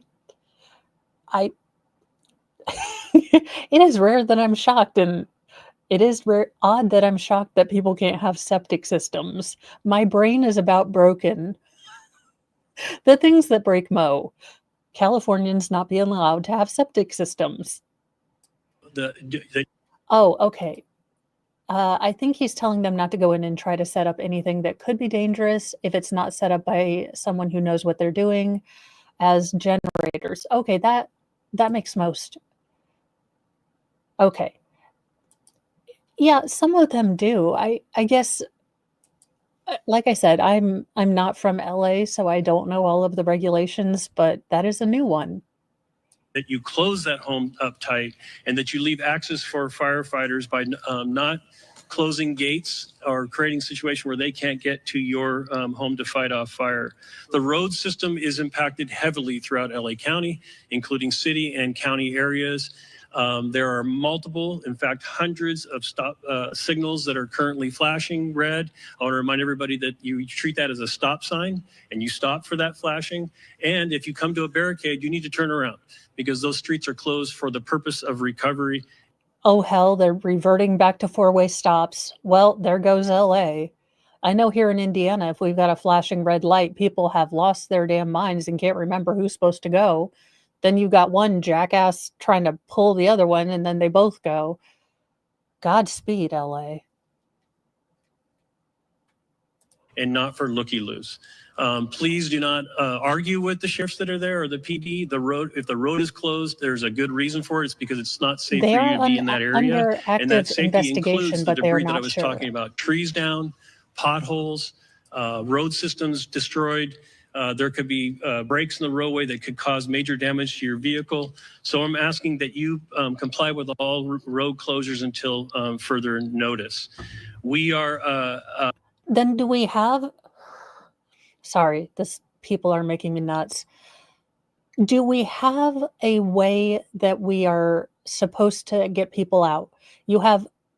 This is a logistical nightmare. You have roads and evacuation routes that are completely blocked. Are you giving people real-time access to information as to how to flee their home? I mean, we saw evidence, heard evidence, anecdotal, of course, not, factually fact-checked right now, of people abandoning their cars, like in Hawaii. They were, literally getting cooked in their cars and fled for their lives. Are you giving people real-time updates on how they are supposed to flee in safety? Or are you supposed to go on the internet and find an app and hope to God you had signal coverage? It's just, this is a mess. Available as a 24/7 agency. You can reach our department at 1-800-675-HELP. We do need every citizen. There's something else you can do. If you see something, please tell us about it. Whether it's a gas leak, whether it's a utility line down, if it's a signal that's not malfunctioning, if it's a sewer system leak, any of those things that keep our life safety system going, we need to know about them so we can catalog them and get to them. Please know, and I do need to mention that all of the utility workers, not just my folks at LA County Public Works, but the folks at the City of Los Angeles, the folks at the Southern California Edison, the gas company, we are all coordinating with each other to restore your systems. And our folks are all working 20. I believe the sheriff for Los Angeles did come out and state that all of the numbers were subject to change until they were able to take canines or do a more thorough search. I am guessing that 5 is going to be not the number. Unfortunately, I believe we're going to find many more that maybe got trapped, that couldn't get out, that unfortunately misjudged, maybe thought that they could fight the fire on their own.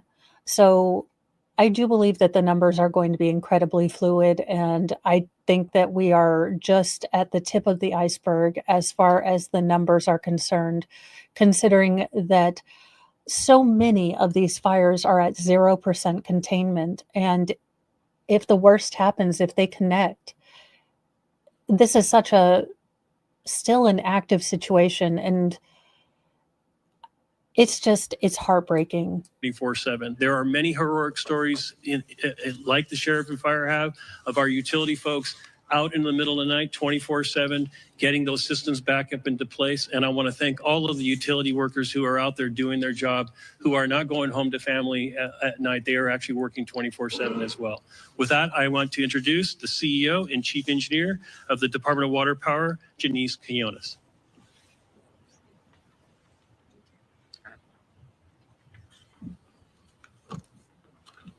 Good morning. I am Janice Quinones, CEO and Chief Engineer of LADWP. LADWP crews continue to work around the clock to restore power and support firefighting efforts. On the power front, we have... And thanks again to all of the linemen, especially as someone who went through the snow ice storm earlier this week. We kept power, but I know there were many that didn't. And the work that the linemen do to get the power back restored to people, thank you so much. You guys work in the cold, in the rain, in a fire, in ash and smoke, but thank you so much. I've restored about 200,000 customers so far since the windstorm started. And as of this morning, we have approximately 95,000 customers out. We have 118 crews, DWP crews, working around the clock to restore powers as fast and as safe as possible. We're expecting our mutual aid crews coming from PG&E to arrive today and support the restoration efforts. Our restoration times are ranging from 24 to 48 hours. We are prioritizing wires down, so if you see a wire down, please call 911 and we'll send crews immediately to make the area safe. However, if you live in the fire-impacted areas or... Hey, as a person with a 5 head, there is no shame. Ma'am, you are seen. Captain Kern, I'm right there with you. If there's one thing that all of my children inherited, it was the big pumpkin head. We are a pumpkin-headed people in Mo's house. Or near those areas, you might experience longer outages, mainly because either our equipment has been compromised due to the fire, we're not able to access it yet, or we're proactively shutting out the power for the safety of our firefighters and first responders. On the water side, the boil water notice for Palisades on zip code 90272 continues in effect, and it will continue in effect for at least 48 hours. I have water quality engineers taking samples around the system to ensure that the water quality remains a priority for our consumers. We continue to support LAFD and CAL FIRE and water supply issues and firefighting response, including opening our water reservoirs, as mentioned by Mark yesterday. Hollywood Reservoir was a critical asset when we were fighting the Sunset Fire. So all our reservoirs are open, that are open air for air assets. And we continue to work around the clock with other water agencies to increase the supply and pressure of the water system, including Metropolitan Water. We need to talk about, let me get this up to full screen.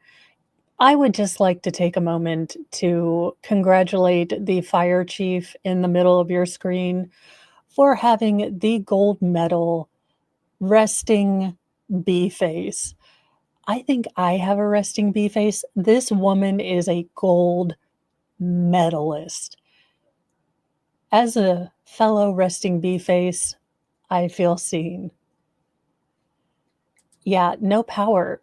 It is almost so big a catastrophe with so many layers that it is hard to imagine everything that has been destroyed in this fire. You have to boil water, but you may not have gas. They probably turned off the gas.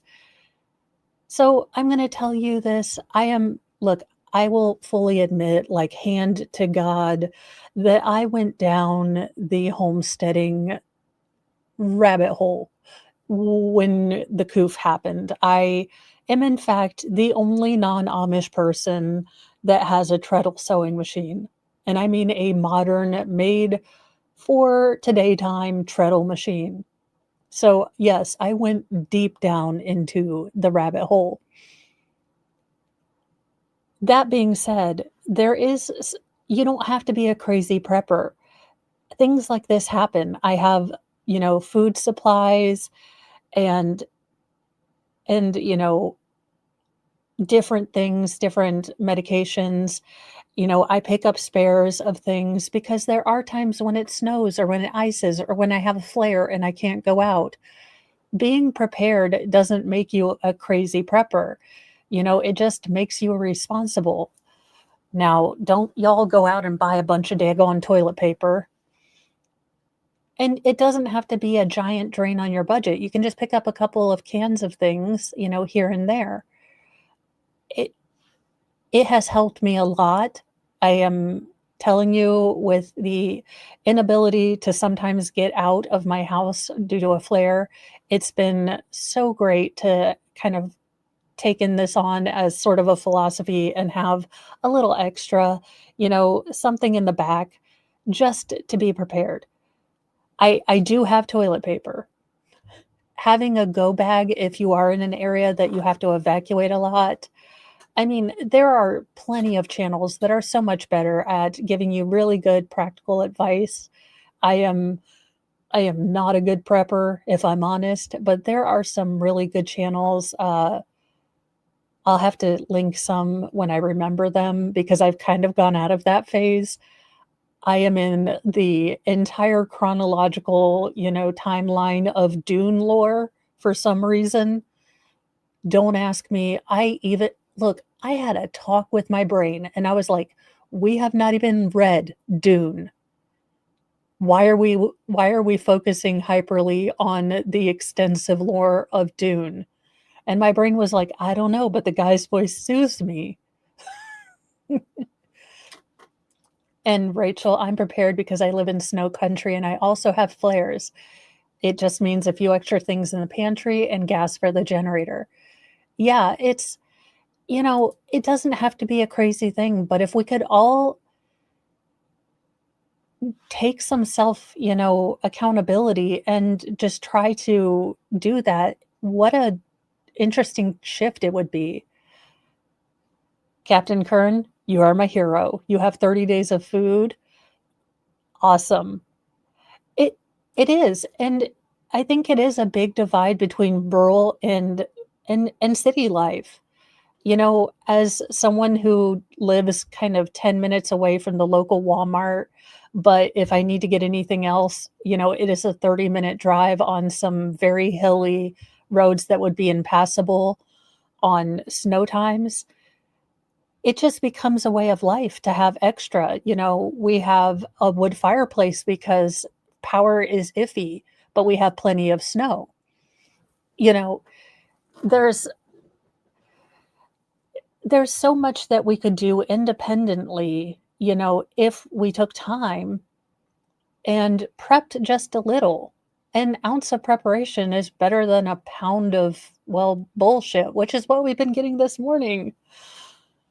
I don't know. I can't tell y'all what to do, but I do know that it has been less stress on me, and this is just me, to have extra and not have to worry if I'm having a flare or snow that I have to send someone else out in dangerous conditions.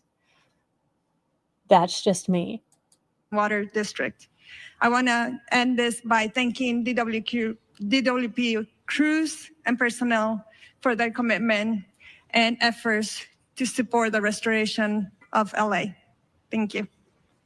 Thank you very much for that. And now, Yeah, and I also want to, we recognized President Biden and Governor Newsom, but we also have here with us today Congressmember George Whitesides, Congressmember Laura Friedman, Senator Sasha Renee Perez, Assemblymember Celeste Rodriguez, and Malibu Mayor Doug. Okay, not to go fully into Dune lore, but this reminds me of the battle against the thinking machines and all the Lancerat. It was kind of the final battle, but it was still a little bit going on, and all of the nobles wanted to be seen there so they could say they fought an epic battle against the thinking machines. Again, I am not a Dune loreologist, so any nerdy person watching this who knows the full Dune lore, I'm trying my best, okay? Also, anything that has the Butlerian jihad, because there is the word but in it, just tickles my fancy. Yes. This is such political theater. And the fact that I correlate it with Dune, Lord help me, why am I listening to Dune lore? Someone please explain my life to me. Stewart, make no mistake, we are all working together, and I want to thank you all for being here. I know our Congress representatives flew in, and we appreciate it, and we are all in this together. With that, we'll take some questions. Thank you, Chair Barger. So just a couple rules of the road. So I'll call on you. When you get called upon, please announce your name and which media outlet you are with. We'll start right here in the middle. Let's see if we get answers. Yes, News. I'm Bessie. For Mayor No. Bass, please. Mayor, LA County is in a panic state. It began 2 days ago with the Palisades fire. My crew and I arrived shortly after it started. And for several hours, we watched as hundreds of homes in a neighborhood burned to the ground. We did not see a single fire engine. We watched as Good Samaritans guided traffic. There was fear and there was a lot of confusion. You were out of the country at the time. Shortly after the fire started, a press release was put out warning of this fire behavior. My question to you is, what explains this lack of preparation and rapid response? Let me just say, first and foremost, my number one focus, and I think the focus of all of us here with one voice, is that we have to protect lives, we have to save lives, and we have to save homes. I'm confused, but that doesn't sound like I was derelict in my duty. That doesn't sound like any answer to a question that he asked, which was, where the hell were you and why the hell weren't you prepared? Now, you starting off with, we have to all work together and we're saving people. The question was, where the hell were you and why weren't you prepared? Don't make this a collective. This was a you question, not a collective question. We are here for answers. Rest assured that But when that did not rest happen. assured. No, we don't rest assured because you were in a foreign country 7,600 miles away. I don't rest assured. We are not assured, ma'am. None of us. We are unsure, if you want to go back to the deodorant, commercial. Let me finish. Rest assured, when that is done, when we are safe, when lives have been saved and homes have been saved, we will absolutely do an evaluation to look at what worked, what didn't work, and we will grade our own homework and assess ourselves. Awesome.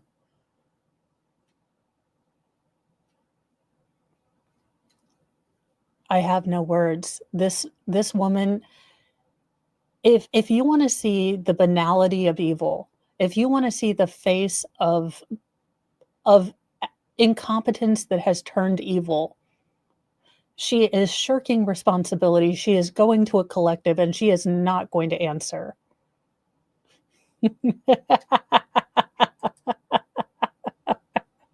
Probably not.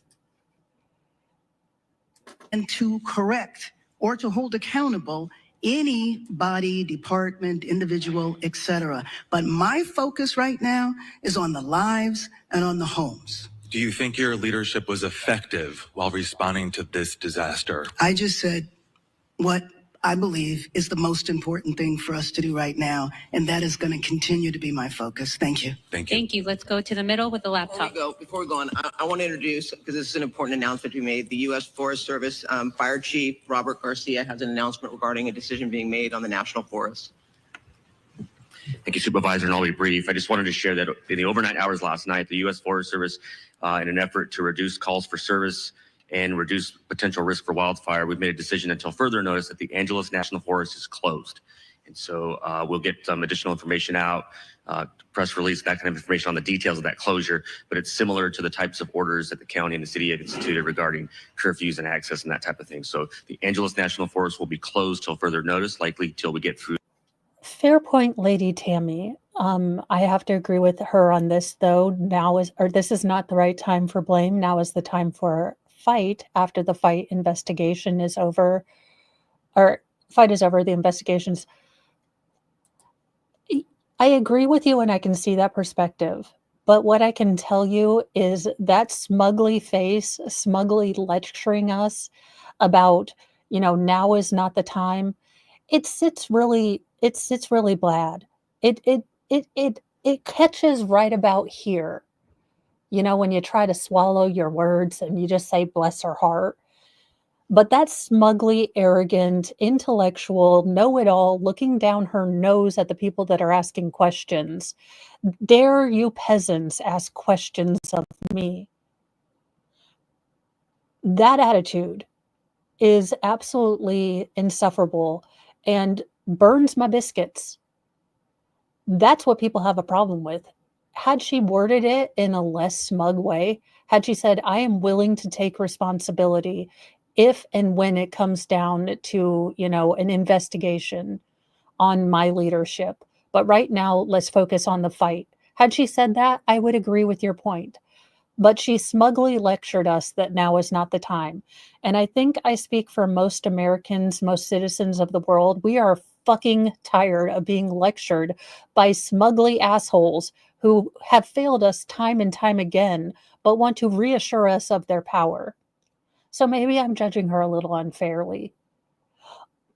But this smugly disgusting attitude needs to stop. You failed. You failed spectacularly. Have a little humility.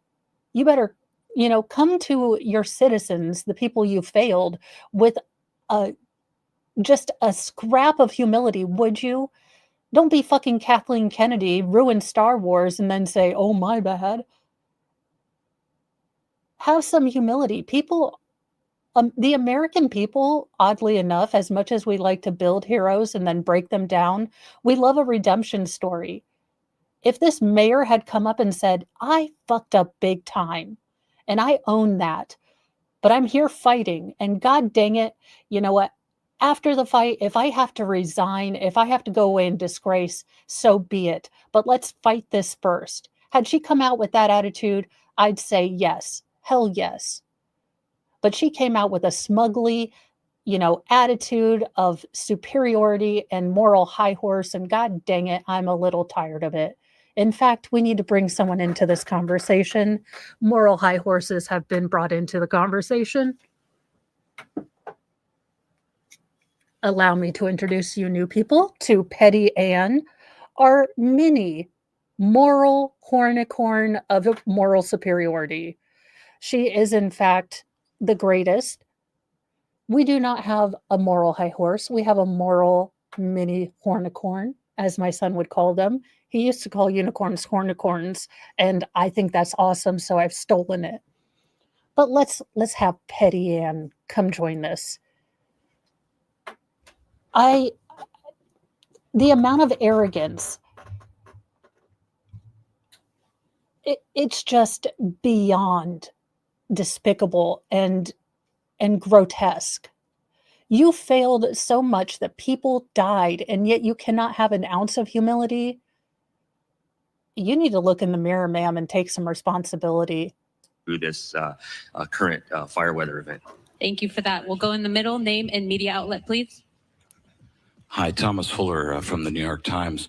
For Chief Luna, I just wanted to follow up on what you said about you weren't satisfied with the information that you were getting on fatalities. It's been widely reported that there were 5 deaths, at least 5 deaths. Do you believe that death toll is not accurate, and do you think it's less than that? Based on all the information that I've received. There are not many fires that are contained. Most of the fires are at 0% containment. They have opened up reservoirs. We have not gotten a lot of concrete information.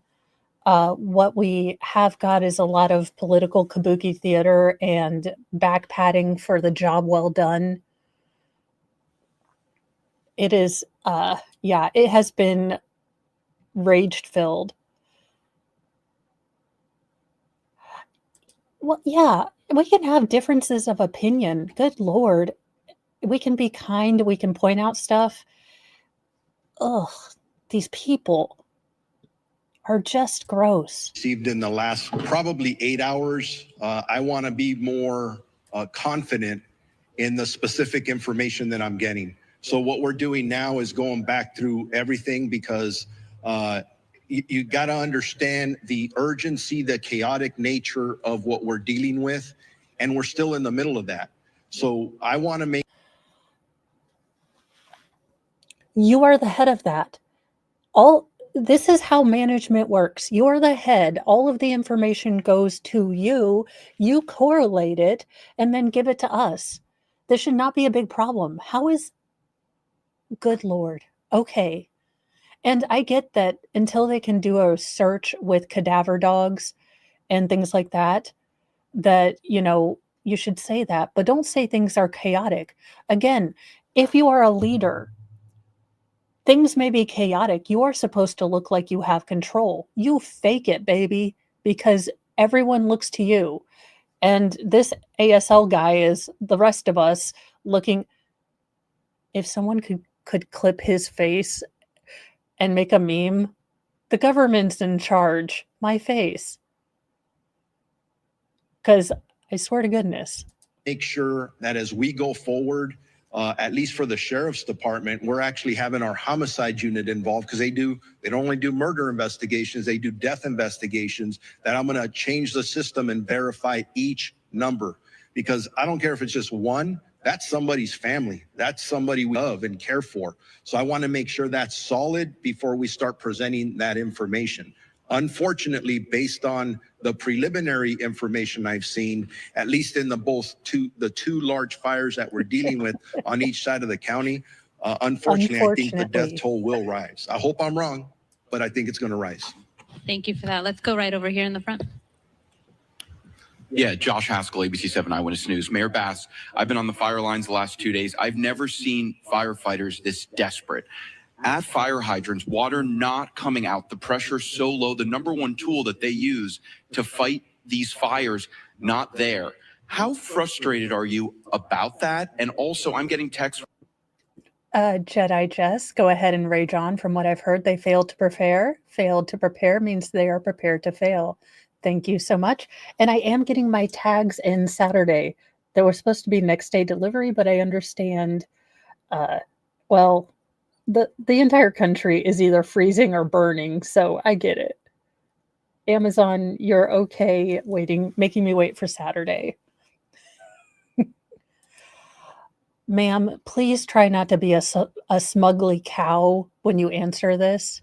Please, because I am about to pull out the cahoot word, and you don't want me.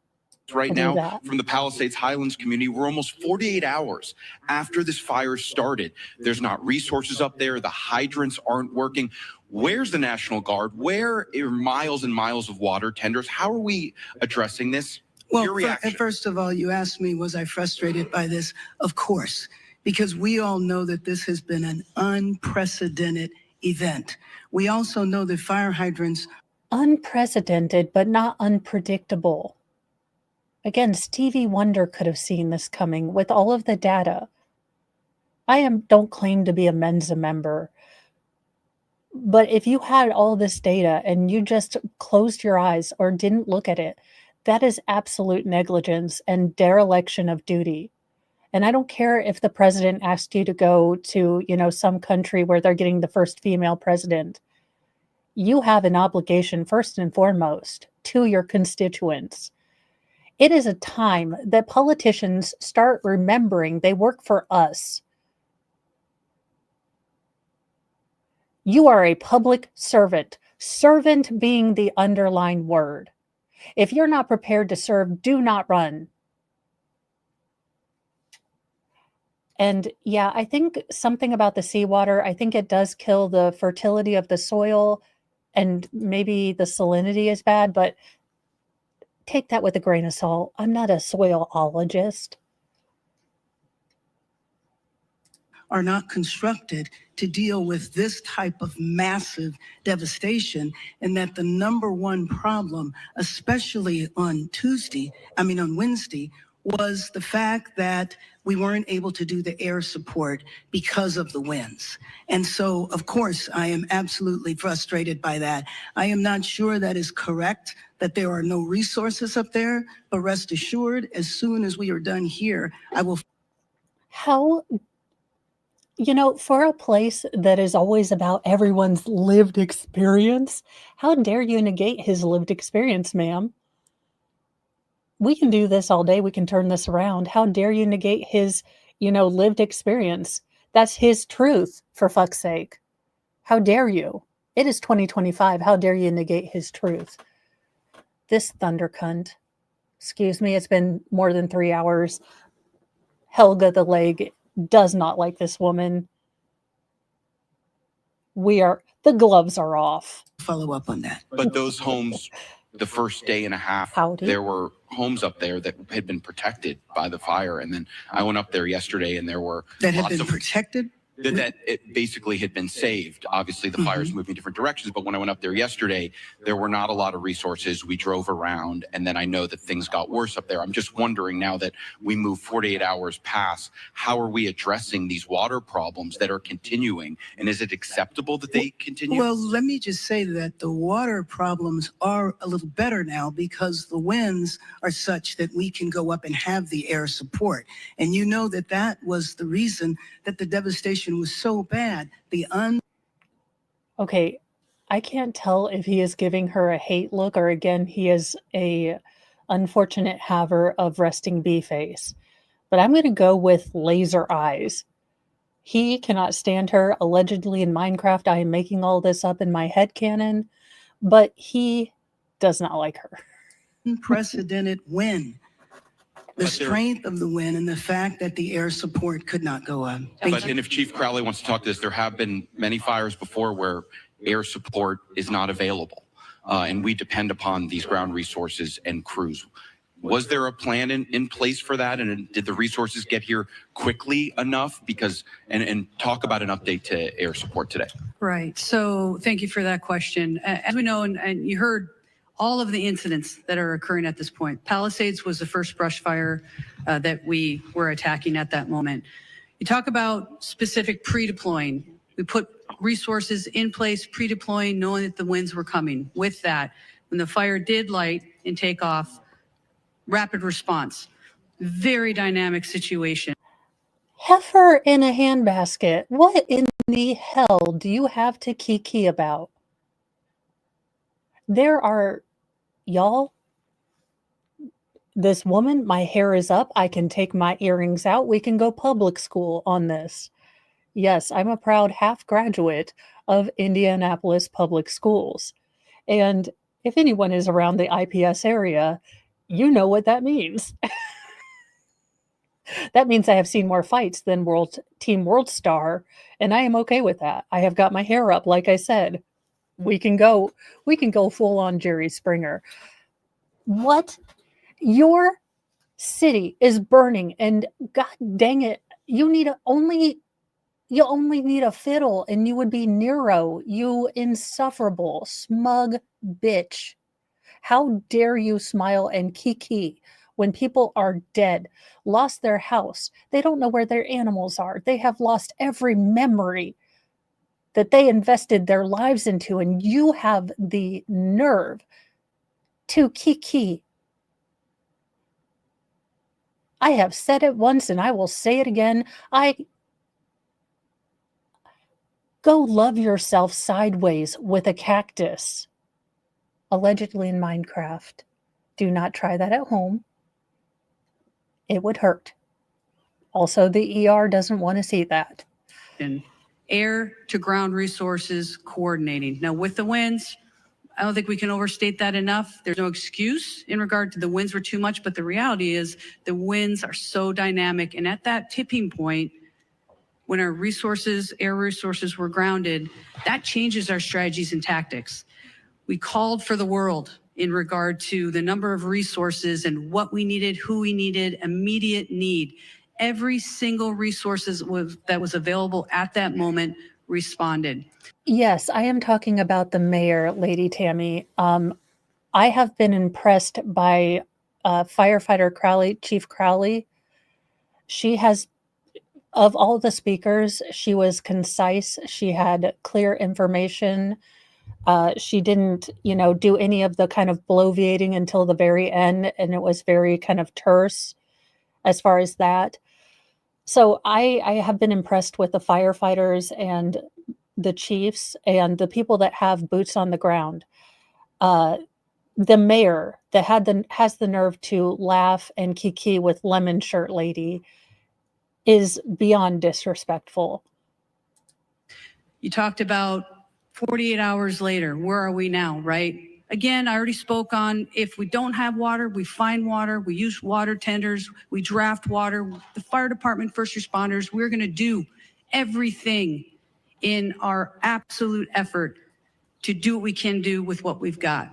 The good news is with the wind subsiding, you're going to see water drops, you're going to see rotary, you're going to see fixed wings all day, unless something changes. Again, I did say 60-mile-an-hour wind gusts even today.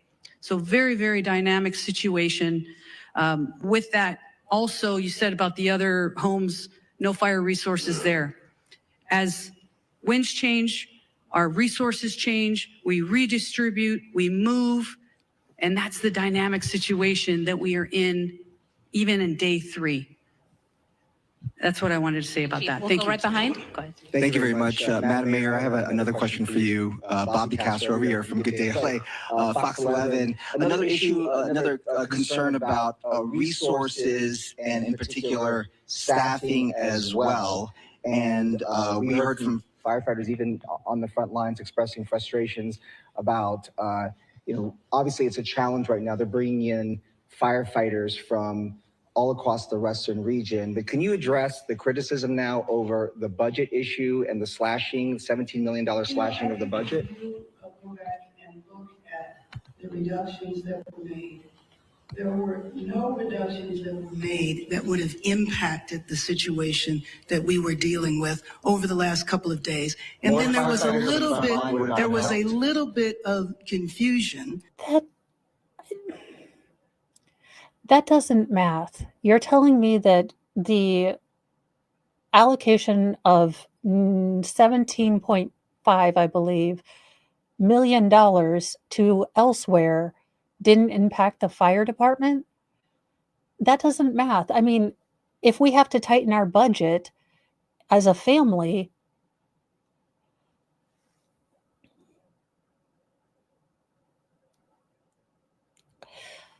I would appreciate more if she told some outlandish lie rather than lie to my face.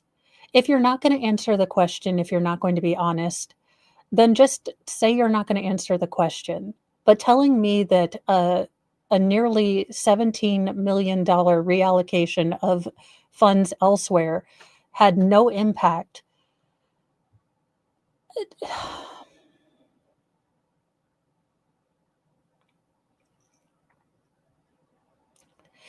It is the bottom line disrespect of the intelligence of not only their constituents, but everyone outside of the political bubble. I don't know how she thinks that people are going to buy this, but in no way do people buy this. I am not sure when she is up for re-election. I am guessing that she is probably going to be recalled. I do know that there is a process for recall in California. I am not very well informed as to how that all works procedurally, but my guess would be that she is going to be up for recall after this. This is shameful. It's one thing to be completely on the back foot. It is another thing to be smug, disrespectful when people are dealing with the loss of life, their entire history, and you want to be pedantic and smug about something that is common sense. Because money was allocated to be distributed later on, which was actually going to support salaries and other parts of the fire department that were distributed a little later. So I think it's most important to understand that we were in tough budgetary times. Everybody knew that, but that the impact of our budget really did not impact what we've been going through over the last few days. Again, back to the unprecedented windstorm when at Again, unprecedented but not unpredictable. This was not like Hurricane Helene, who no one ever expected would go as far inland as it did. This is not, an unexpected meteor strike, something that was completely unexpected. This is not, aliens invading. This has been historically known that fires are, possible, nay, predictable in this kind of weather situation, in this kind of buildup of ground, detritus that is fuel. This was not an act of God. This was completely and totally understandably going to happen eventually. Such ferocity that we haven't seen in years is the context in which we were dealing with it. Thank you. Thank you. Let's go over here on this side. Did you have your hand up with the blue? Name and media outlet, please. Hi, Grace Tui with the Los Angeles Times. I was hoping Chief Crowley could talk a little bit more about the start of the Palisades fire. We'd heard that, I know we don't know why it started, but we'd heard that it started possibly in a garden in someone's backyard, if you could confirm that. And then how long do we know it took for it to actually reach homes? And I know you said that resources were pre-deployed, but do we know were there actually fire crews in the Palisades when it did start? Right. So I'll start with your second question and we'll go back. I'll just start with your first one. As for where the start of the fire was in the Palisades fire, again, currently under active investigation. We have our arson investigators that are out right now as we speak, and they are actively investigating. As soon as we have information, we will share that with all of you. I know there's obviously, for the right reasons, a lot of interest in that. So with that, we'll circle back. When we come to pre-deployment, yes, we had our local fire stations that are assigned, Fire Station 69, Fire Station 23 in the Palisades area. They were fully staffed. Also pre-deployment in those areas, and we can also share the exact locations of where they were, how much we bolstered. Okay, Tosh, the problem is they've had no significant rain since May. There's no way to actually prevent or prepare. I guess my question to that would be, what was the fire mitigation that was going on? We have very differing accounts of what actual fire mitigation was going on. We have the fact that in 2014, Californians voted for a significant investment in infrastructure of increased reservoirs. Those have yet to have been done. So I understand that, yes, you can have a drought and things like that. But if we know all of these things, if we know we are coming to a, for lack of a better term right now, a perfect storm of fire, hell, why were things done? Why weren't things done?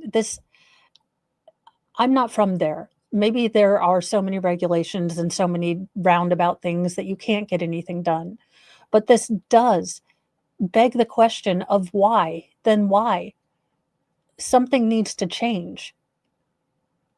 So if the point is that the government is paralyzed and can't do anything, then that needs to be changed. If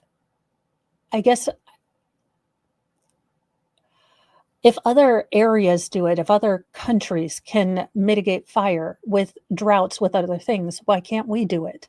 I guess that's my question. My question is, these are not unknown variables. These are not unknown, situations that can arise. And if we know that they possibly can, why are we not prepared? in regard to resources in the Palisades area. And also, mind you, we pre-deploy in the very high fire hazard severity zones, knowing that those are the communities most at risk during a wind event. So not only did we pre-deploy in the Palisades.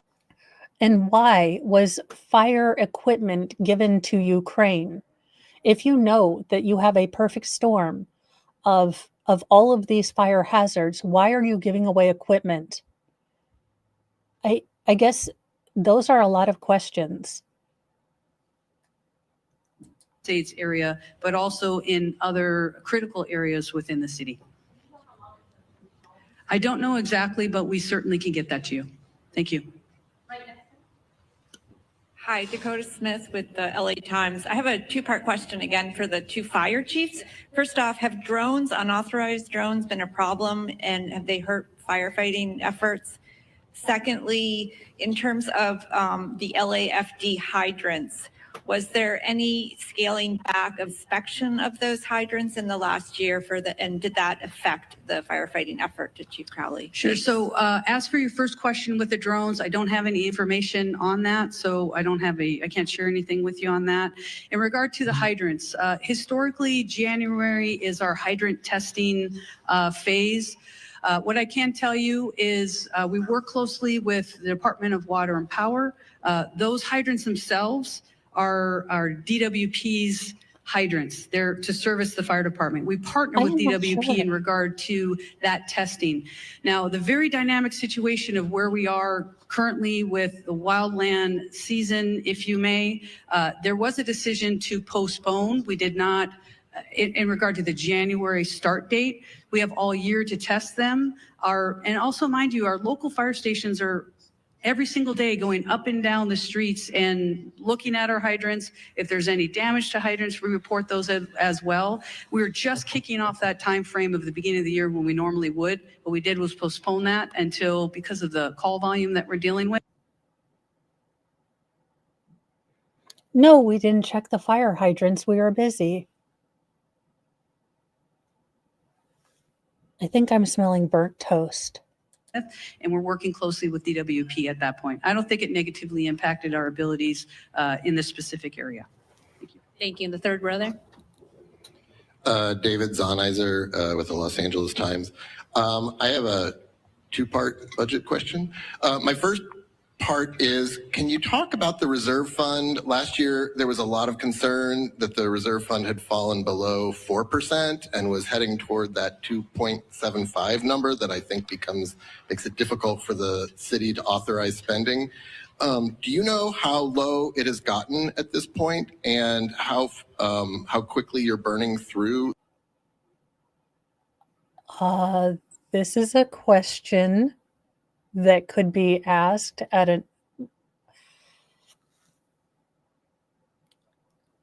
I don't get this question.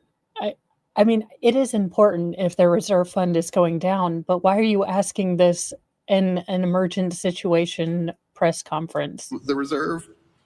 Do you want to go with your second question too? Sure. Yes, the second question is, do you have any concern about blowing through the reserve before the state and federal money will arrive? So let me just say that, as I said a few minutes ago, our number one priority right now is to save lives, to protect lives, to save homes. I'm not here to talk about the status of our budget. If you would like to do that on another occasion, that would be fine in terms of the reserve fund. I don't have those concerns right now.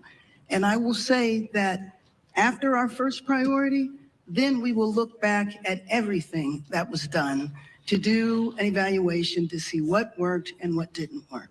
Thank you. Thank you. We are over time. However, we will have one-on-one interviews. Cal Fire wants to give an update on structures, et cetera, that to get a clarification. I think it's for you to highlight numbers. Good morning. My name is Todd Hopkins. I'm one of the incident commanders for the Cal Fire incident management teams. Brave man wearing a red baseball cap in California. Of the thousands of structures, I just want to clarify that have been destroyed. We get this initial intel from Intel flights, and what they do is they pick up heat signatures We base off those heat signatures an estimate of what structures are destroyed. What I want to clarify is that a structure, it doesn't necessarily mean that it's a residential structure or a commercial structure. It could be a vehicle, it could be an outbuilding. So we do have people, damage inspection teams that are on the ground that will go out to every single home. They will catalog whether a house is destroyed, if it's partially destroyed or just damaged, and all that information will be turned over to the city and to the county once the damage inspection teams get done. So although we know that there are many homes destroyed, the thousands of structures can mean many different things besides just a home. But it is thousands plural that have been destroyed? Thousands of structures, yes, but that could be a motorhome, that could be a car, that could be a shed, it could be a residential structure. So I just wanted to make that clarification. Thank you very much. And we are end of press conference, one-on-ones. We also have Spanish. We will conduct that over here to the side with Sheriff Luna and a representative from LA City Fire. Thank you. All right, that was the update there from the LA County officials, giving a big breakdown of what they are seeing. And a big breakdown of responsibility. They gave a big breakdown of let's all give each other a circle jerk and a pat on the back for a good job, not yet well done. This is devastating. I am flabbergasted as to the disrespect. And I say this again, politically homeless. I think I'm a Lewis Blackian, if you must know. Democrats suck, Republicans blow. And the government is generally there to screw you over. I'm more of a Dale Gribble kind of gal politically. But there is a level of fed up, I think regular, everyday, common sense Americans are, and people around the world. You are seeing this around the world. Everyday, regular people who have, just want to be left alone, just want to live their lives, do that kind of thing. Yeah, I know. Her hair was so great. I saw it. I was just like, don't comment on the hair. You're not Megan Fox. But there is a level of contempt and disrespect that has been noticeably masked off on a lot of politicians. And people are waking up. People are tired. If you don't have an answer, if you screwed up, then be man or woman or Zimzer enough to stand up and own it. Because real common sense people in real life, we make mistakes, we screw up, and we have to own it. We have to put our adult underpants on, get up and apologize and take ownership of that. Being a politician does not absolve you of that. And I think we're getting really, really tired of this kabuki theater. And we want real answers. If we have to get them after this, we want real answers. Have integrity. Part of being a public servant is to serve. And not us serve you. You serve us. That was supposed to be the genuine spirit with which this, the founding fathers gave us stuff. I think the mayor may resign. I don't have tea leaves. I'm not Miss Cleo. I think she might resign in order to not be investigated. I feel like this rises to the level of criminal neglect, dereliction of duties. If they find out that, she left the city with criminal lack of resources, it could be bad. I could see wrongful death lawsuits brought to the city of Los Angeles. I could see a lot of them. We are a litigious society. I'm not a lawyer. I'm a mom of 6. I live in Indiana. Thank you so much, Hey Joy. That is incredibly generous. I appreciate it so much. And thank you for all of you guys who are watching and hung out with me during this. I am probably going to get off of here. Mr. Mo is off today, and he is going to help me with my, don't get your hopes up too much, but my bed setup for when my leg, Helga the leg, is being a total butt monkey. I will be able to sit on my bed. So thank you so much. Thank you for all of you who just chatted and hung out with me. I will keep updated on this. I do want to do, there has been some movement in the Delphi case. Richard Allen's appellate lawyers have been selected, so I will probably do a video about that. But I will be attempting to do more live, live coverage of breaking news, since I am a news channel.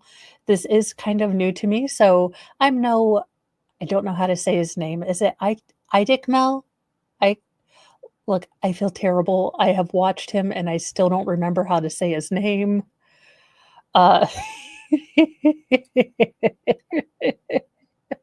Okay, I have a petty confession. We'll end this with a story time, a petty confession, because I need to atone. We can do that, because I definitely do. I was in butt monkey mode last night.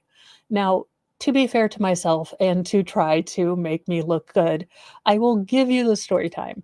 Yesterday, so I have to kind of go back. Tuesday, I had a 2-hour ketamine infusion for my CRPS. And that basically knocks me out for that day and mostly the day after. It just does. But Mr. Mo has been really trying to work with me to get the food budget under control. So he's been finding recipes, and he really wanted to try this particular recipe. And it was for an oven kind of shrimp boil. So you put the potatoes, the carrots, the sausage, and the shrimp all together, cook at 400 for 40 minutes. Now, the woman in the video used pre-cooked shrimp. Now, pre-cooked shrimp for 40 minutes at 400, you are going to end up with hockey pucks for shrimp. So I got all of this ready, had frozen shrimp. Oh, good Lord. Sorry, Mr. Mo gets to go pick up the boys. I do not. So my alarm. But to make this more challenging, we've got a toaster oven, because our regular oven goes from 320 to center of the sun. So it's been like this forever. Are all these trash? Yes. You should love me. I'm throwing away shoes. Mr. Mo had me clean out the closet, and I'm getting rid of all the shoes that I know I will no longer wear, like the high heels and stuff. You know, the shoes he's been asking me to get rid of for about 1.5 years, donating. I'm throwing away the ones I can't find the other shoe for, because that's just mean to donate a single shoe. But that's what we're doing. Anywhoozle, back to my story. So I had the potatoes, the sausage, the, corn, all cooking at low heat for like 2 hours. And I threw the frozen shrimp in there, stir everything up and put them back in the oven. Well, apparently somewhere between the time I laid down, because I was just done after going to Walmart, doing a couple things. That is true. I did not think of that. See, you guys give me new perspectives. Mr. Mo comes home, and the shrimp that has been in there for like 25 minutes is still frozen, and the potatoes aren't cooked through. So he comes in a bad mood, because he was expecting, dinner to be done, because I thought it was done. And I'm in a bad mood because he's asking me why the hell dinner isn't done, and I'm not an oven goddess, so I don't know. So did I take that well and, go out with a cheerful spirit and help my husband do dinner? No, I did not. I was a petty butthole because my feelings were hurt. And I was ticked off that I spent all this time, when I was feeling like poo, trying to make dinner. And, he comes home and he was just asking me all the questions. So I need to atone. I was a total butt monkey. Not gonna lie, totally petty. So there you go, Mo confessional. Hallmark really doesn't show these fights, like where you just get irritated with each other, but you're still going to stay married because one of you will get custody of the children. Or maybe not. I don't know. Just kidding. Please be safe. Please be careful. Listen to any guidelines if you're in affected areas. If you are in the affected areas of the snowstorms and things like that in the South, if you're not accustomed to driving on the snow, there is no shame in staying home. Driving on snow and ice, even if you are used to it, is still hazardous and hard to gauge. I've been driving on it for 30 years and I'm still, not the best at it. So if you can stay home and stay out of the way of emergency responses, do that. Have a wonderful day. Let me see who I can send you to. Let's see here. Ta-da!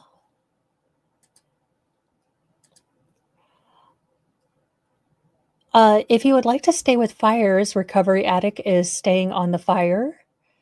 If you would like to look at the Slender Man, we can go to Ada K. She is looking at the Morgan Glaser. Ooh, now I want to do that. Daggone it. This is what happens. I'm like, ooh, I can see this and I can see that.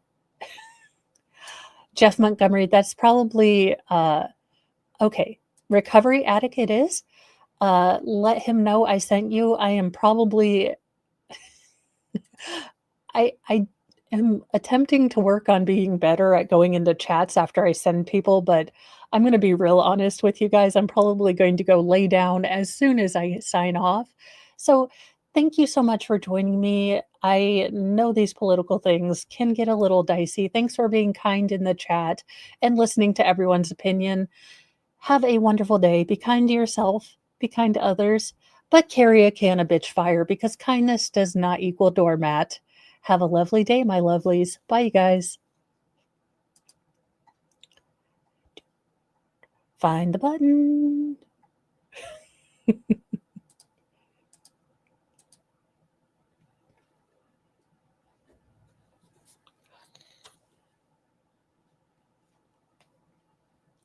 Why is it not ending?